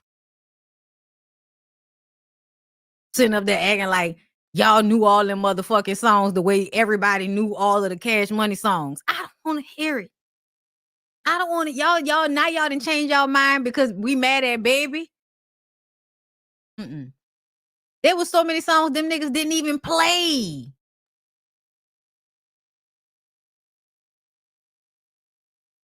I don't want to hear this. Let's move on. I wanted to play this clip because I had never heard it. Let's hear what they're talking about. I want to ask Keisha and Kima, back in the day, what made y'all decide to go up to the radio station and press Wendy Williams? Like, what did she say to y'all that caused y'all to say, we got to go see her? Were you there?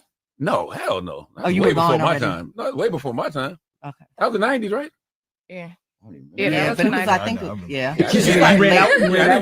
Were you there? You ran out. Were you looking out the window? Were you the one that runs in the window?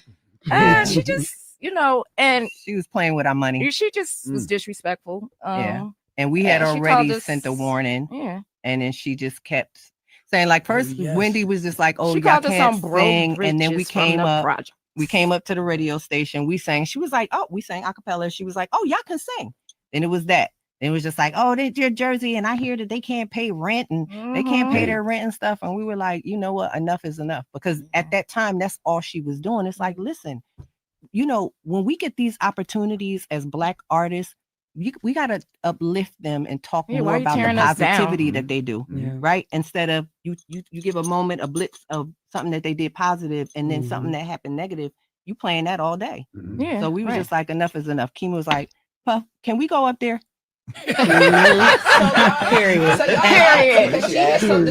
Because I didn't, I know politically we would have been in trouble if we would have just went up there. So we asked permission, and he Puff didn't was say like, no. I'm tired. So he was like, go ahead. Oh, that's right. It was like, Wendy, what is that you had to say? Right. And she was like, well, no, talk that stuff right now.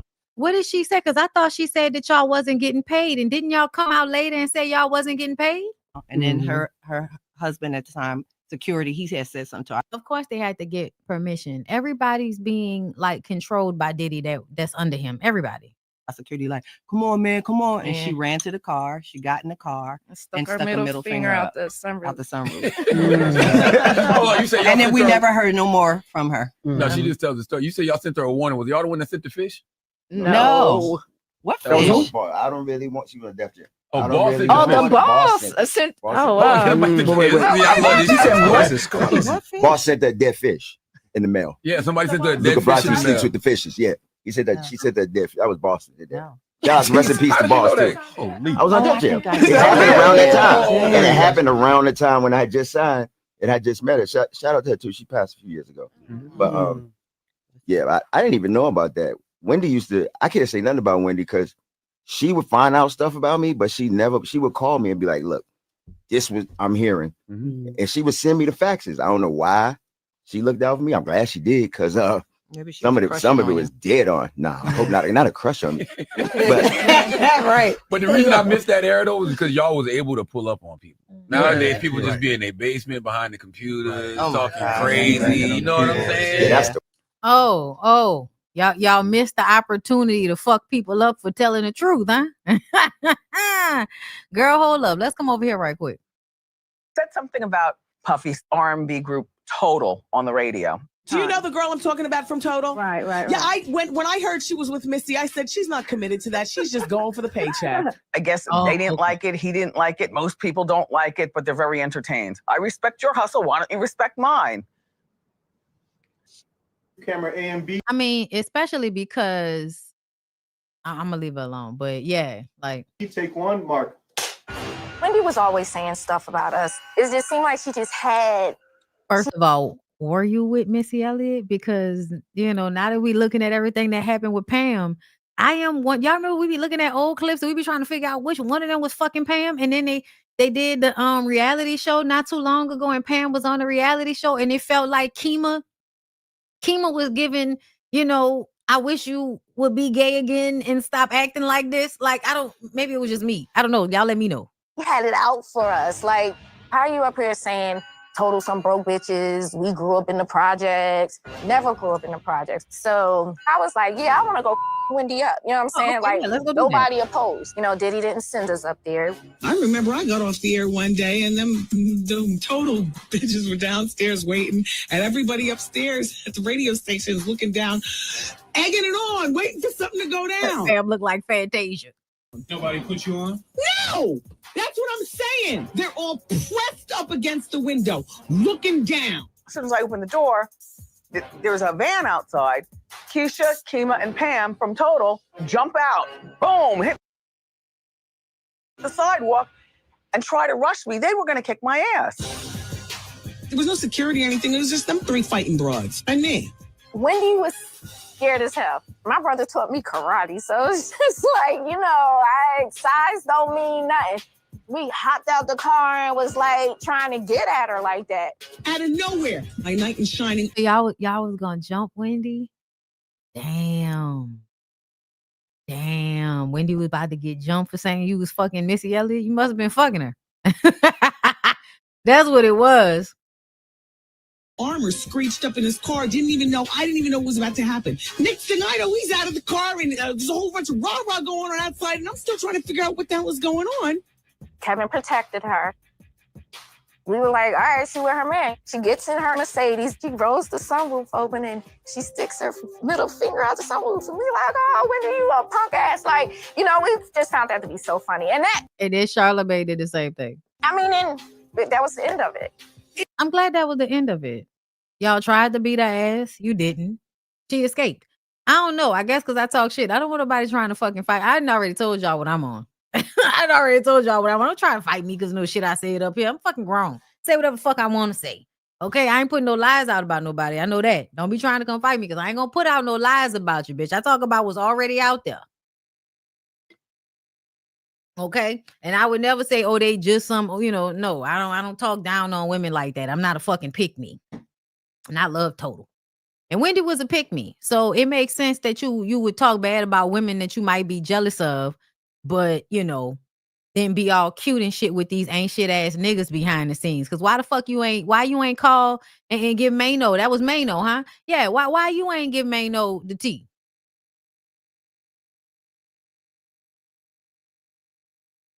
You know what I'm saying? Jumping is lame. In my opinion, I've been jumped before. Okay. I would prefer for somebody just to fight me straight up than a whole bunch of people jumping on top of me. But I did live to tell the story, and I'm still talking shit. But now I'm rolling off in my shit, and if you come, I'm rolling over you. DDG, Masterpiece, Charlie's Angels, Haley, call a truce, okay? So after months of legal back and forth, the social media drama, the former couple have decided to put their differences aside because they both agreed to drop their domestic violence order requests against one another. Yeah. I'm gonna tell you what it is. Now you realize that you may not be able to retain the same amount of viewership. And so the worst thing you want to do is get into it with the woman that's gonna always have, and you may not always have. So even though you were really upset that she broke up with you and didn't want to be with you anymore, and you decided you wanted to be a narcissistic asshole and, make her look bad to the public while abusing her behind the scenes, she did what a lot of bitches can't do and used her money to take your ass to court. And it's given you probably couldn't handle that legal battle. And you haven't been, to me, I don't know how his streams are doing because I'm not counting this nigga money, but I know that the court of public opinion has swayed away from DDG, CD's Masterpiece, Charlie's Angel. Okay? So, yeah, it's giving you may not be able to make the same amount of money you was making when you was starting all of this bullshit with that girl, thinking that you was always going to be making that money. And that's why I feel like, y'all better do what y'all got to do with it when y'all get it. Because essentially, when you build your audience off of stupid kid shit, eventually those kids are going to grow up. And new kids are not going to want to fuck with you because you're old now. So what, you know what I mean? So you're going to have to eventually find something else to do. And you don't want a baby mama that don't like you when you on a down when it comes to that money. Because that's what a lot of these niggas do. I'm going to tell you right now. It felt like a lot of the black men that probably was like stars and shit, say they had money, right? They might have like definitely showed love, but at some point use money to control their baby moms, and them baby moms eventually get on their own feet and stop being used by that shit, and then them niggas fall off, and now you going to Diane's house every week so you can get a plate of food. I'm just saying, be very careful how you treat the people around you because you never know. You never know. But I guess this is for the best. I still don't trust that nigga. But I'm sure this is a step in the right direction for everybody involved. All right, let's move on. So I did want to talk about Krishan. And I think that's all I'm gonna hit up today. And then I'll go ahead and get out of here. Yeah. Yeah, okay.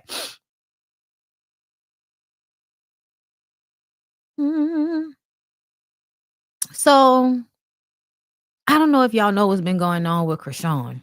Let me pull up my TikTok shit. Cause I need y'all to see some of this shit so that I don't go to hell alone.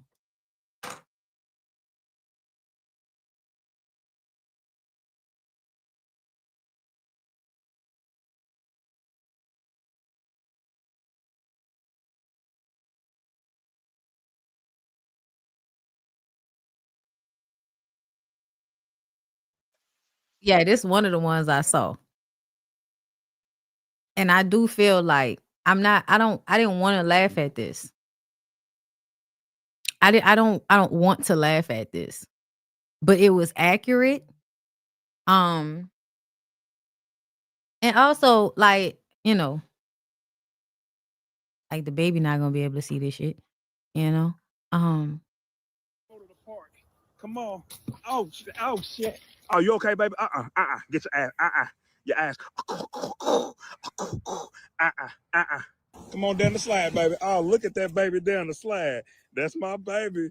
He all right. He's strong. Y'all look at him playing. Look at what y'all talking about. My baby's strong. He is about to be a football player. Catch it, Junior. And look at that. Look at that. Home run. The fucking word. He is fine. He's up at the playground and we having a good time, okay? All right, where's his milk? Who got his milk? Look how strong him is. Look how strong him is. Y'all just so worried. Look at him climbing and stuff. That's right, JR. Y'all just so worried.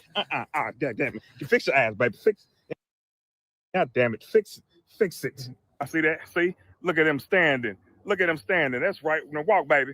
Now walk, baby. Oh, goddamn. Shit. Okay. So this was one of the ones I saw.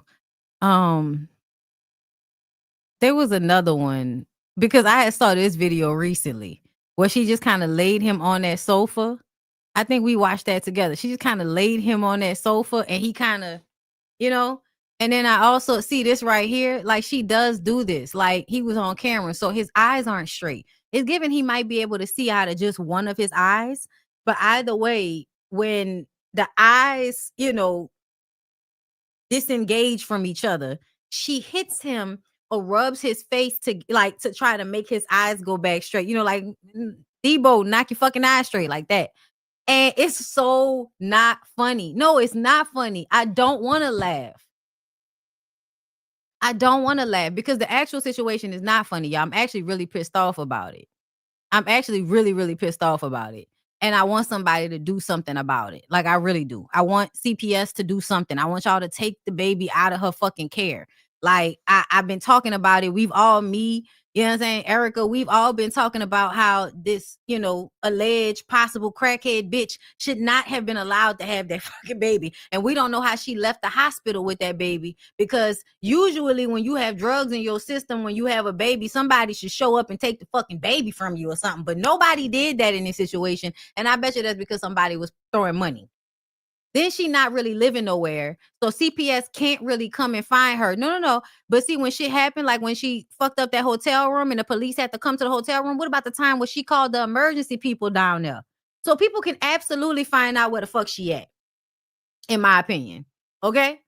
Hey, Diva, thank you for the super chat. If Krishan can deliver her baby on live stream, she can show him getting therapy. Absolutely. Abso-fucking-lutely. And honestly, I feel like she should be trolled. It's not to make fun of the baby. It's to make fun of her and what she's doing. And I'm sorry, but yeah, that shit was so accurate. I couldn't help but laugh. When he threw the ball in it. But that's because it's not actually the baby. Because when it's happening to the fucking baby and we actually do see that shit is not funny. That shit pisses me off. So, girl, if they ain't gonna do nothing, Spam gonna call you. at 4:00 in the afternoon, girl. So this is the tweets back and forth, okay? So Lemuel posted this. Wait, what did Krishan say first? I think I might have only started paying attention to this shit when Lemuel responded. Y'all know I don't like him, right? Y'all know I don't think he's a good guy. I don't think that he does well by the people that be over there at Zeus network. Well, what Green's calling me for? What's wrong with y'all, bitch? I'm trying to see if I can find the first time Krishan was going off about Lemuel. But I saw somebody in the comments say that she was exposing him, and I'm like, girl, expose what she thinks she gonna expose that we don't already know. And she's also not credible enough. Tifa went from crying in Marsh Arms to want to squabble up again today. Like, for what?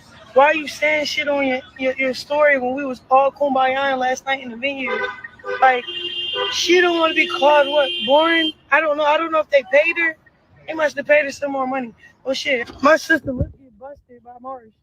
She takes blood. She want to keep going round after round after round after round after round. No, bro. Like, and keep trying to fight the same person. Then she like, yeah, your friend got beat up. Then she throw her gum at me. What? What? You want me to fight Anna? Why would I do that? She trying to lead the way of chaos. I'm not following behind you with that shit, bro. You gonna look like a fool on your own fighting. My sister looked like a weirdo. I don't even know if that shit in it. Tifa went from...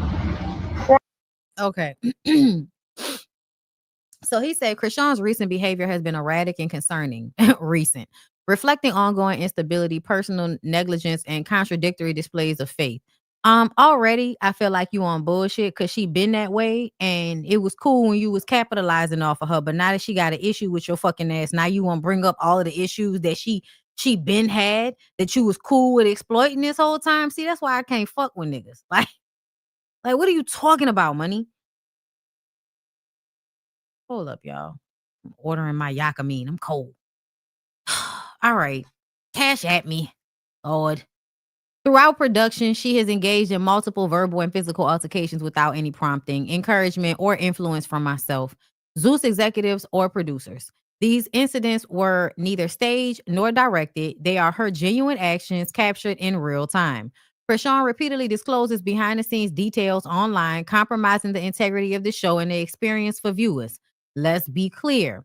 Miss Rock reached out requesting an opportunity, and we graciously provided one. No one is exploiting anyone for a storyline. You're absolutely exploiting them. You're absolutely exploiting them. Like let's not even play. Like let's not even, mince words. No one is exploiting anyone for a storyline. The reality is simple. Krishan and Taseki have deep-rooted family issues, and our cameras are documenting it authentically. Sure. If Krishan feels uneasy about her sister's reactions, that's understandable. I'd be concerned too, but it does not justify disparaging Zeus or its team. The truth will be evident soon enough. If she decides to step away, so be it. Baddies will continue to thrive with or without her, because we got a whole bunch of bitches that's broke and destitute and disenfranchised and will fight on camera and embarrass themselves and tear up their bodies for a little bit of money. There's always more. Our society has created more where that came from. Baddies will continue to thrive with or without her. We sincerely wish Krishan and her family peace, healing, and God's best. Child, not God's best. Lastly, and for the record, no one is withholding her identification. She chose to leave abruptly during active filming and demanded that production halt operations to accommodate her personal requests. Unfortunately, we do not operate on her schedule. Nevertheless, her ID will either be in her possession or returned to her promptly or in an expeditious manner. Why did y'all have her ID? Is that common? Is that common practice to take somebody's identification while they're filming? Child, not lemon pepper. I'm about to pass the fuck out. Old fake ass, puffy looking ass nigga. That's what it is. That's how he look. Okay, and then here she go. Thank you, neighborhood talk. Bitches like, if you don't fight, Oh yeah, you're going home. You're getting replaced. What? All the bitches are sick, depressed, overstimulated, and can't find their identity. I'm the only one standing up to everybody like, so why are we actually fighting? My sister looked like a weirdo. I don't even know if that's, and then I don't even know if they, and just me y'all telling y'all this. All this shit sound right that she's saying. I'm not even gonna front on you. She sounds like she's telling the truth. I don't care. They're gonna probably dress it up and make me seem like I'm the weirdo. I mean, you still are. You still are. And I look like I got some things to work on. Sure, bro. Sure, bro. The atmosphere of baddies is demonic. Everybody that don't want to fight is fighting. If you're not fighting, you're not getting your check. Yes, that is a low vibrational inhale ass energy. Absolutely. But I feel like you carry the same energy around with you, Krishan. But okay, girl. I don't want to do this no more. I don't want to work with Zeus Network ever again. I'm disappointed for real in myself for falling for it, or thinking I had enough self-control. Or they tell the bitches like, if you don't fight, something that like divine in me, that I can make it about God. And then the more I make it about God, the more it's like it's like set up to be against my walk in my faith. Here y'all go. Here y'all go. Here y'all go. Here y'all go. If y'all ain't gonna do nothing, y'all Christians gonna act like people are persecuting y'all. When no, bitch, look around you. Like, I don't like it. I don't. I'm about to delete my Instagram. I'm about to get on my flight. so okay, so I see somebody in the comments, they believe that she might find no, I don't. I'm sorry, I don't. I see the way she's treating that baby. No, I don't think she's capable. I think the damage has been done. I think she's off. I think that she has these moments and y'all think that it means something, but as you see, she goes right behind it and does something else fucked up. But yeah, no, I'm so sorry, y'all. I don't think religion is going to fix her. And the fact that she thinks it's going to fix her is a part of the fucking problem. And all of this performing, she's done this so many times. I feel like we've all been here with her so many times. I have watched this girl cry and talk about how she's gonna, get her life together and all of this. Like, she does this shit all the time. And I don't know if y'all have ever been around abusive personalities, but if they can't do nothing, bitch, they gonna turn on them waterworks when you about to cut their ass off. They always want to come to you and try to make you feel like, they're a victim and they just need this one more chance and all of this shit. Man, fuck out of here. How many times this girl gonna come to us with this bullshit? You don't want to fight no more? Great. Go get your fucking life together. What you talking to us about it for? What you doing for that baby, bitch?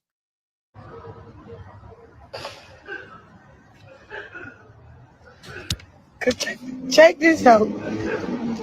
Zeus know what I'm going through, what I'm facing, what happened to me and all this other shit, and why I came, and what my intentions was when I came. All of those intentions, all those expectations out the window. Something that because the church ain't doing nothing but using her little crazy ass. And I'm calling her crazy because I think she's like temperamental and she goes off and and she might be, something else that's more clinical, but I don't fucking know. So I'm gonna just call her what I'm seeing right now. Okay. Because I know everybody want to be real mental healthy about the words and all of that, but I feel like crazy will suffice.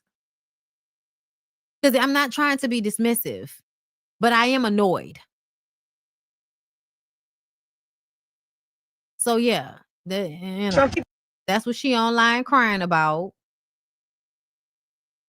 And then he said, this will be my final time addressing the baseless discourse surrounding Krishan's recent live. I cannot nor can anyone regulate her emotional volatility or theatrical impulses. Her flair for dramatization is truly Oscar caliber. Let me state unequivocally, no one at Zeus is forcing cast members to engage in physical altercations. Our creative mandate has always been to foster individuality, charisma, emotional transparency, levity, and authenticity. We champion genuine expression, not contrived conflict or performative hostility.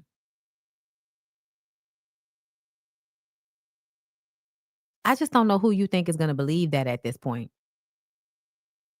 Like, y'all are like Black Girl WWE. When you assemble 25 plus distinct, opinionated, and dynamic women under one roof while traveling across multiple cities for an extended period, tension, friction, and emotional outbursts are an inevitable byproduct. We simply document it, uncensored, unembellished, and unfiltered, exactly as it unfolds. That's the essence of Baddies. Raw, unscripted, and profoundly real television. Child, Jerry Springer, give me a fucking break.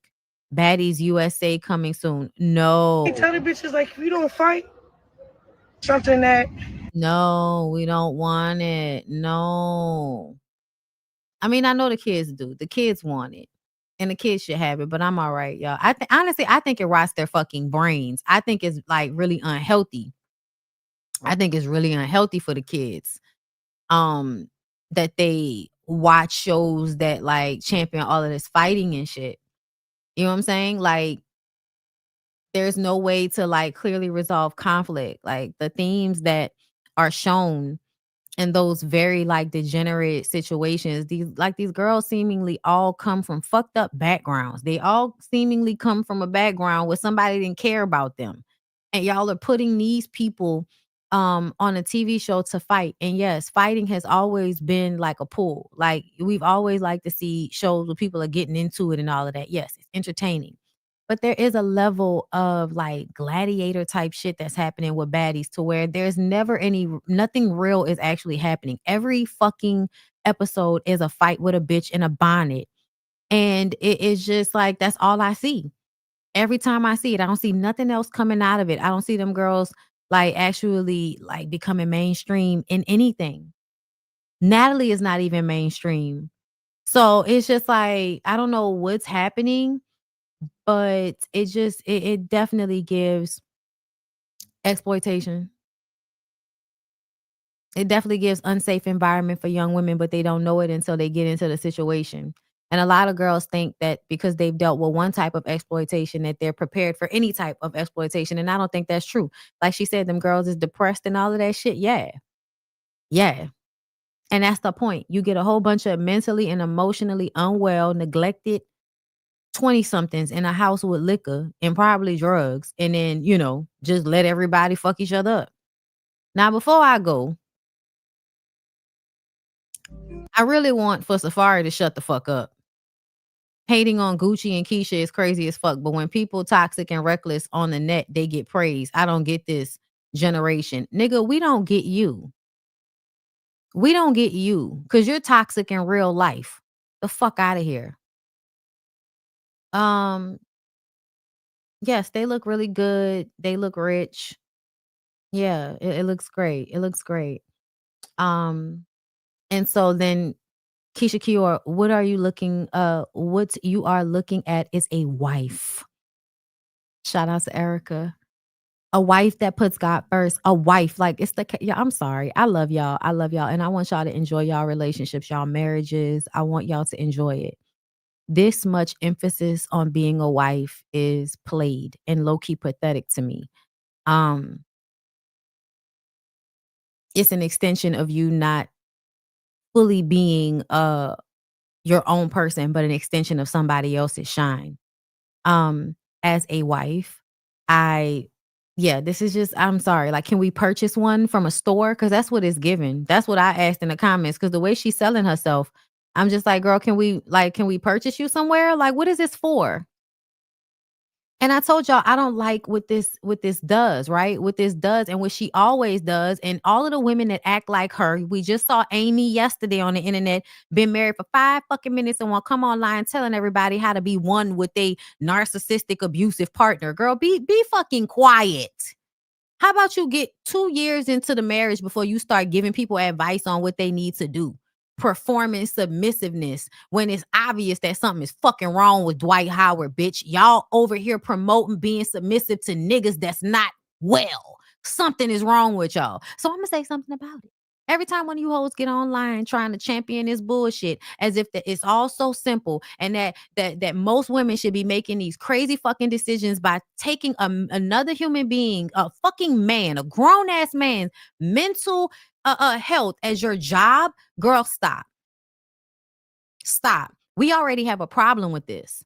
As Black women, we already have a problem with how much we love having mental patients in our motherfucking houses.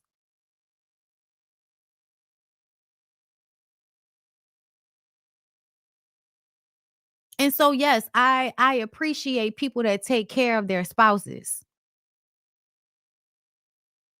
Okay? I love my nigga. My nigga's great.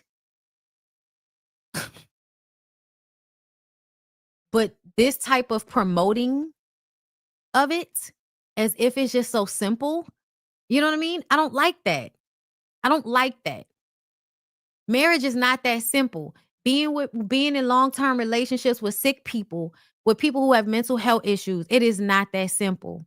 It's not. And I don't like the way it's being displayed here. Like, in order to be a wife that's put on a pedestal, to be a wife that's all of this shit, you have to be willing to deal with somebody whose mental health you have to take on when you could barely handle your own fucking mental health.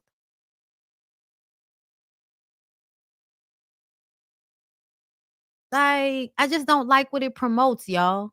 On the individual level, I would hope that if two people were to be married to each other, that they would want to take care of one another if something happens. We know that that's not always the case, because statistics show that when women get sick, you niggas leave.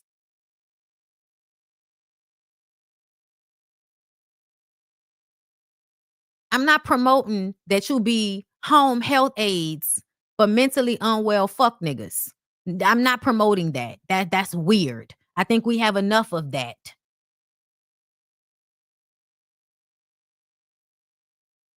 Erica say maid, mule, mattress, manager, medic, maitre d', mechanic, meteorologist, motivational speaker, mother, muse, martyr, messenger, mediator, mentor, mascot, magician, manicurist, marketer, minister,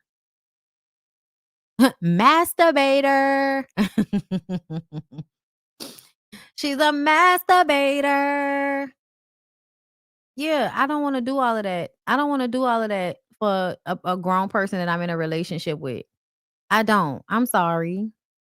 I don't. Especially not only a couple years into the relate. Like, I know I don't want to. And another thing about this whole thing, because I've been hearing a lot of conversation around this. I don't know why y'all think that just because Gucci and Keisha Kayor come out and say he's a schizophrenic, that we're not now applying that to Nicki Minaj. I don't know what the fuck is wrong with Nicki Minaj. I don't know what the fuck is wrong with Nicki Minaj. But what I do know is a lot of island and southern people, and I'm saying this because, like, I've just seen it. I've seen it up close in real life, that mental health issues are very prevalent in people once they get over the age of 35. Once you get over the age of 35, if you have any markers, the shit starts to get a little bit more intense. Your take on reality versus what's going on in your mind, that veil starts to get thinner and thinner. I've seen it. I have an aunt that's a paranoid schizophrenic. I have other family members that are bipolar. Nobody is saying that Nicki is schizophrenic just because Gucci is schizophrenic, and now because this story, girl.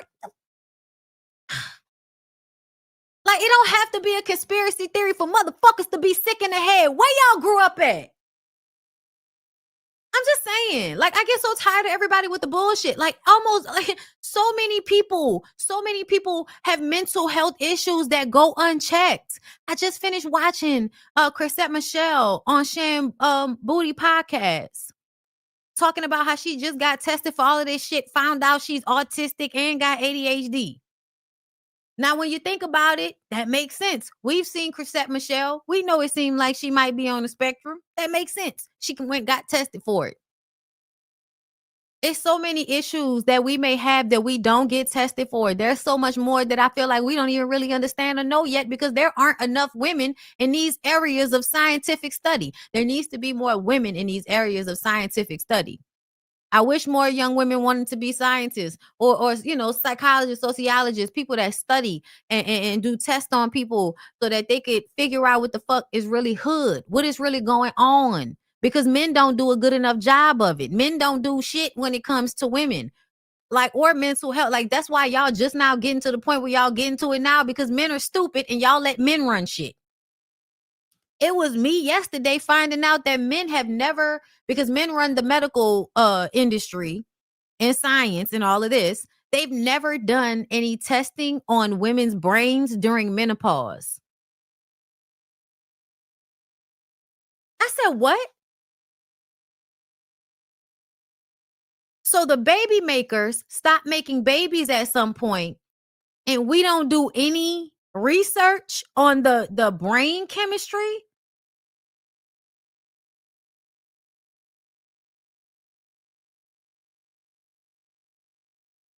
Niggas are stupid.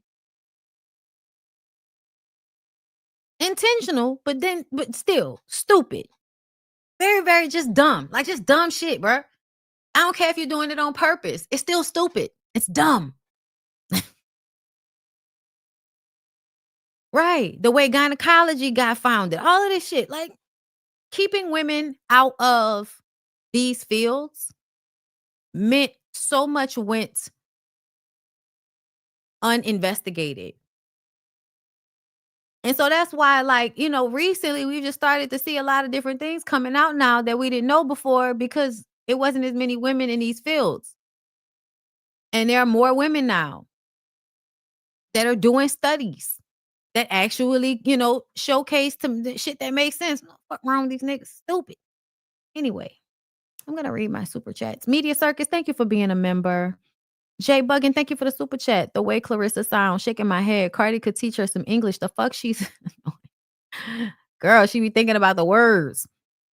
Kimi Kim, thank you. Shaking my head. She's trying to invoke Black Lives Matter, go against Layla when she's a colorist. The jokes write themselves. My God, on today. Tiffany Farrow. April Glow. My mom told me to give my children a childhood that they don't spend their adulthood recovering from.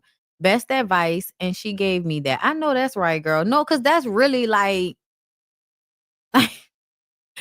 please, can y'all, I didn't realize that somebody had to tell y'all to do this. You know, very happy Mondays, you know. Thank you for the super chat. Still cracking up over yesterday's Tony remix. Okay, that's gonna be funny to get the clip of that. Super sticker, thank you. You can call me Neh. Thank you. Beautiful Disaster, thank you for becoming a member. Exquisitely Fine, thank you for being a member for 21 months. People who were in middle school between 96 and 98 say that No Limit won, and we asked for grace while we worked through it. Oh my God. I was in middle school in those ages, I think.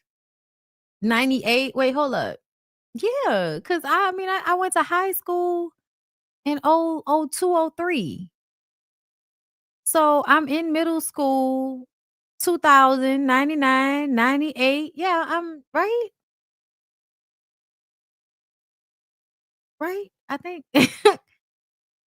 Thank you, Erica. If Krishan, I read that one. If Krishan could deliver her baby on live stream, she can show him getting therapy. But that would mean she would be a good parent, and she's not. Faith is all we need. Thank you for the super chat. This is what happens when the church invests in your hellish career.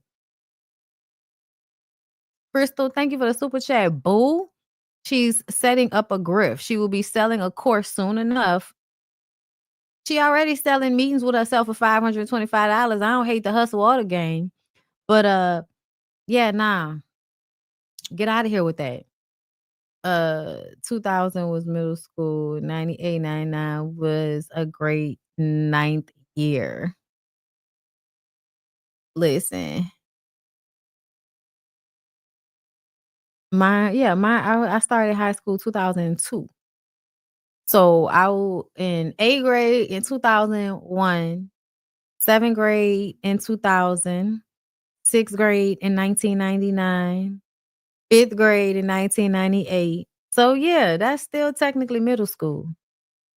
2000 was middle school if you're born in 88. I mean, do y'all think 1 grade is middle school, or is it supposed to be like 6th, 7th, and 8th? I thought middle school was 6th, 7th, and 8th.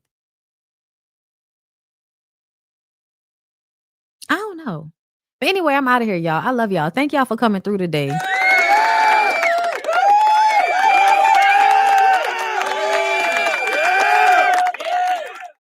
I enjoyed y'all today. Thank y'all for being here. Like, comment, subscribe, come back.